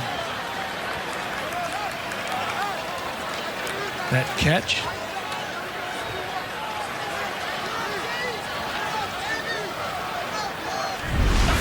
Kick catch interference by the kicking team. Number 20, 15-yard penalty. First down, timeout. Saw the fair catch signal that was there and just running out of real estate, couldn't get out of the way. So plus 15 when we return. The standings in the ACC, and it includes number 10 North Carolina tonight, right now trailing Virginia, looking for its first conference win. Florida State and Duke going at it. A couple of ranked teams in Louisville also number 21. And James, this year no divisions. Top 2 teams percentage-wise in ACC play will meet Charlotte in early December. Yeah, right now at halftime, Duke is up by 3 and about to go to half. Clemson and Miami tied at 7. Maybe the best one of all right here though in Chapel Hill. 31-27, thus up the middle. 35-yard line. It's Musket for 18 yards. Again, great job blocking up front. Just talk about great vision with running backs. The quarterback as well right there. Wrap up Hollins. With that shot, you saw the left shoulder taped up of Musket. He's making all these big runs for his offensive coordinator, Des Kitchings. But they say it's like about the size of a lemon or a lime, a lump that sits on his shoulder. He'll get surgery after this season. His non-throwing arm, of course. It cost him some playing time. Anthony Palandri, the freshman, played well in his absence. Musket's back, and he's running the show right now. He's throwing it again. This is Wood down the sideline. Inside the 20 and a first down. Sackett Wood. Cedric Gray on the tackle, 18 yards.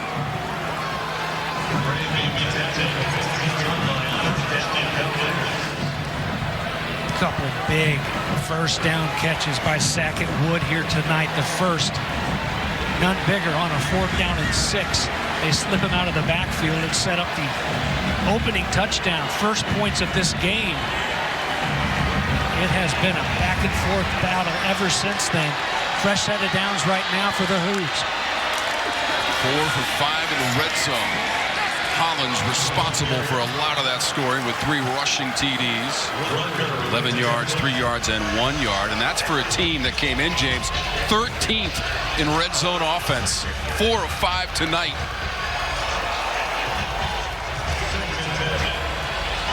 How about that? Never never gone on the road and beaten a top 10 team. Tony Elliott telling his troops all week long, this is what you dream about as a football player, as a young football player, going on the road and taking on a top 10 opponent in prime time. Down from the 15, Musket tucks and runs inside the 10. Chapman dragged him to the turf. 7 yards for Musket. Last win against a top 10 team for Virginia, James, came back in 2005. They won at home against number 4 Florida State, 26-21. Third down, Virginia from the 9.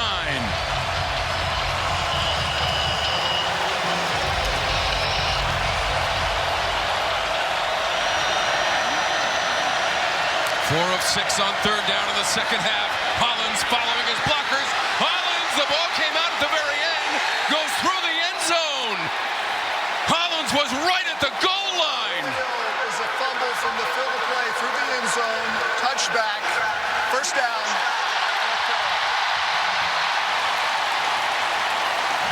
Wow.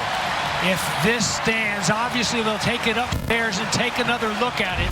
Sackett Wood is going to come across and lead the way. And here's Mike Hollins. That ball is coming out, and that ball is out. It's out. It sure looked like from that angle before he crosses. That's a fumble. That is North Carolina football. For the second time tonight, Virginia gets all the way down and turns the football over in the end zone. An interception in the first half by Armani Chapman. Wow.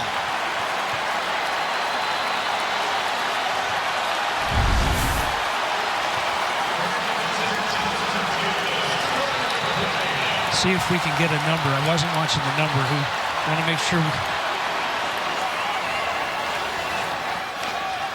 it was Armani Chapman. And now May, with the momentum, hits a man at midfield. The pass complete. Doc Chapman has it for North Carolina into Virginia real estate in 33 yards.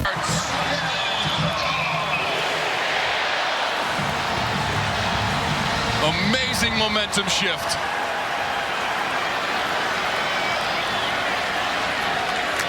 What a call by Chip Lindsey to throw it deep. They want to toss it again. Over the middle and caught the 30. And inside the 20 for Tez Walker. And even though you'd love to eat up a little bit of that clock, this offense has been at its best when it hits that tempo right over the football and snap it. Just keep them on their heels. May puts on the brakes and gets dragged down at the 20. Ben Smiley was not fooled. Smiley, who left the game earlier with an injury, has been dinged throughout this season with a big open field tackle on a guy that's very tough to bring down. Both of these teams have had some outstanding tackles in space, great defensive play. And now Carolina choosing to catch their breath a little bit with a second down and 12. May. The pass hits the turf and incomplete. Looking for Doc Chapman. This will be interesting here. Obviously, you want the touchdown, but if you don't do anything on third down and 12, there's plenty of time left on this clock. And you've got 3 timeouts. Might not necessarily be one where you go at it for 4 downs. Get those 3 points and then get a defensive stop and a chance to go win it. May on third down. Has to dance. Throws it to the end zone. And a diving attempt incomplete. Looking for J.J. Jones. Cohen King defending for Virginia. 4th down. Wow. So much time. Drake May buying even more time. And I thought initially King got a hand on it. I'm not so sure he did. A great job of fighting just to disrupt and get in there and help knock that ball away. Drake May staying on the field here on 4th down and 12. You know, and it's one thing. It's not a Virginia offense that has been easy to get off of the field. They have controlled this football, and Mac Brown thinking, hey, we've got to put it in right now, 4th and 12. May.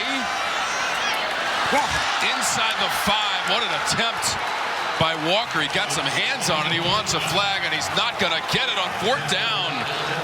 So now 0 for 2 in the game on 4th down for North Carolina. Malcolm Green defending Walker. Transfer from Clemson, a lot like his coach, and here he is, just manned up, just doing a good job of sticking right on that route. He's got a hand on that jersey, and that's where they wanted a flag thrown, and they won't get it though. So after the huge blow down at the other end, the fumble going out of the back of the end zone, the defense stands, and now 3:12 left to play. Still 3 timeouts, though, for Carolina. Musket hands it off to Jones. It's a robust gain on 1st down for Jones, bringing up 2nd and short, 8 yards on the rush. A robust gain, and not really a robust guy, but he plays with so much heart. Paris Jones has been so much fun to watch running that football for Tony Elliott. So just 2nd and 2. Virginia has 2 timeouts. North Carolina has all 3. The clock is rolling. I'm going to let this one tick all the way down. I'll do just that. Crunch time in Chapel Hill. Into the pile and driven back. I want to use that timeout. Here he comes right now, Mac Brown. It's timeout number 1. We will also step aside. 31-27 Virginia late in the game. That's what you dream about. Playing a top 10 team in prime time, you know? Hey, let's go. You ready to? You ready to? You ready? Let's go. Let's go. Let's go. Ha-ha. It's what you do it for. Nights like this. Coach Tony Elliott pregame, nights like this, trying to pull a monumental upset. Virginia won 2 weeks ago against William and Mary. They stopped an 8-game losing streak. Their last win prior to that was October 20th of last season at Georgia Tech, 69, and they've got a 1st down, and the clock is moving. And they go with Pace. You know, they trust all 3 of these backs. Kobe, Pace, hitting that line hard and moving those chains on a 3rd down and short. So the clock stops with the timeout. North Carolina has taken it. 1 remaining, 2 for Virginia. And again, in the final 2 minutes on 1st downs, the clock will stop. That's the final 2 minutes of the 2nd quarter and 4th. The Virginia Cavaliers, 1-5 on the season, James. Trying to pull this upset, get their first ACC win. Stop a 2-game losing streak in the series.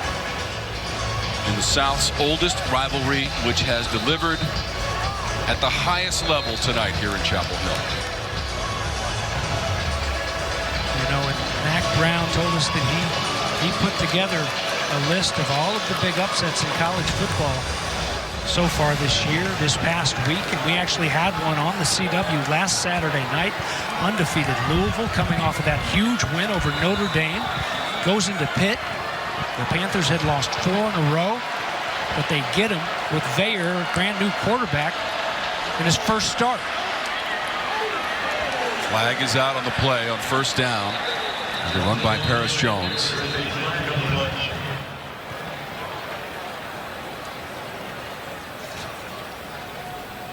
Probably a hold right here. This is not what you need. Holding offense number 89.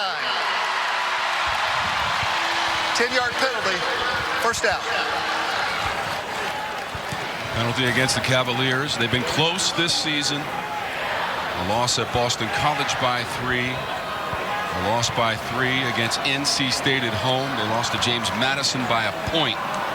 North Carolina 6-0. Their biggest challenge came in the double overtime win against Appalachian State, 40-34. Drake May had the game-winning 13-yard TD run in the second overtime. 31-27 and 2:11 to go. We've seen some craziness in college football this year. Mac Brown talking it over with the officials.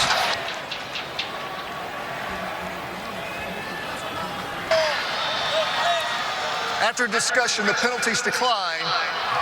It's 2nd down and 8, and the clock will start on the snap. And again, Carolina has the 1 timeout with 2:11 to go. 2nd and 8. And a big penalty, but choosing to decline it. And it's a matter of downs. One more snap. Yet that's saving a lot of time for North Carolina, but North Carolina needs the ball back on downs. And the run past the 35-yard line to the 37 for Paris Jones. It's a 4-yard run. And North Carolina taking its final timeout, trailing rather, 31-27. 2:07 to go in regulation. And just an amazing evening of football. So glad that you have been with us. James, it's Virginia trying to pull this incredible upset. It is. We started this show, we talked about their first win in a calendar year, really, since the tragedy there on campus and losing 3 of their brothers right there on that football team. And we talked about this past year and how close they've become and how they've helped each other through it. But they finally got that chance to celebrate together. Their first win in almost a year against William & Mary. And here to go on the road and to have a chance to knock down number 10. Imagine that celebration, but a lot of football left to play here, Tom. 2:07 and a 3rd down and 4. They found a way to convert so many times tonight. This one is huge. They're going to run it and come up short. Well short. No gain on the play. North Carolina cannot stop the clock. There was a loss on the play. It's going to bring up 4th down for Virginia. Tony Elliott needs another booming punt from Sparks. We've seen him blasted a couple times here tonight. Once able to knock it down inside the 5-yard line on a 60-plus yarder. The next time it was just about as long, but went into the end zone. They'll let this clock tick down and punt it away at about 120. Or will they get it off? Virginia's going to take a timeout to prolong the drama with 1:21 to go in the 4th. It'll be Sparks punting and Huzzy, the deep man. Does have a punt return TD this season that came against Pitt.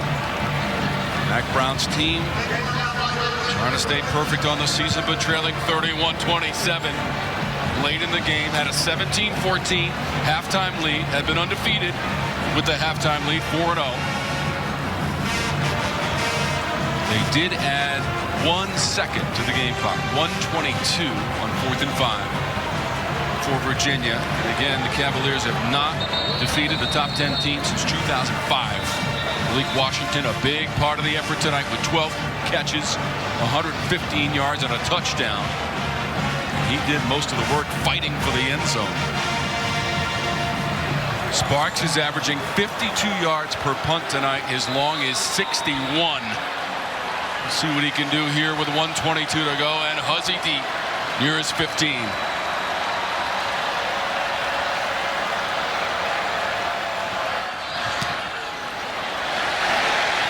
It's going to bounce just beyond the 30. Huzzy steps to it near the 25, and he steps out of bounds.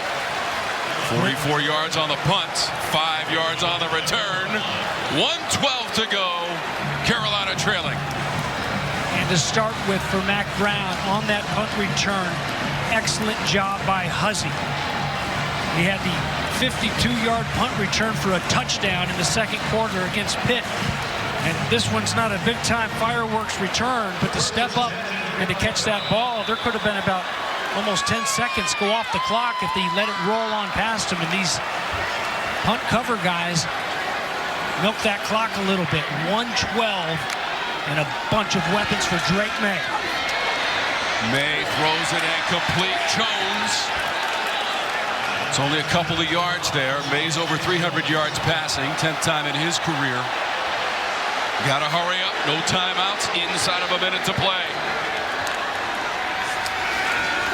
May looks down the field. Got rid of it. Just short of the 40. Incomplete.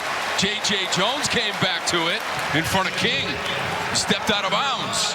First down, North Carolina. They got 11. Great job by J.J. Jones. Quarterback's in all kinds of trouble and just rolling out and comes back to him to help him out and bails him out there. 45 ticks now on the clock. The player of the year, the ACC from a season ago, trying to lead his team down the field. That's the Virginia side of the 50, and Cortez Walker. Successive plays and first downs, 14 yards. Mac Brown in North Carolina. May back to pass again on first down. Extending the play. He just heaves it into that Virginia bench. And with that, Virginia might want to get a couple fresh bodies out there to rush that passer. They're out of gas. And Drake May, just too much time, but a good job in the secondary by Virginia to clamp down on everybody. So 31 seconds remaining, no timeouts left for North Carolina, and here we go. May just barely got it away, and the ball is caught. Intercepted James Jackson for Virginia at the 42.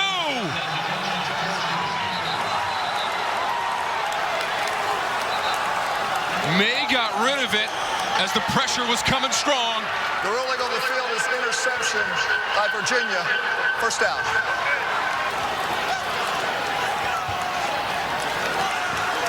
If this stands, which from up here,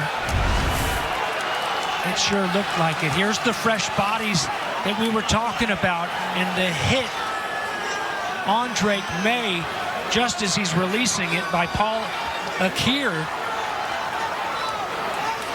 And there's some tired bodies on the offensive line as well. Don't forget about that. Just going right around Barnes at the left tackle. And there's the hit. Got to take a look at that back end. Great job going after that arm.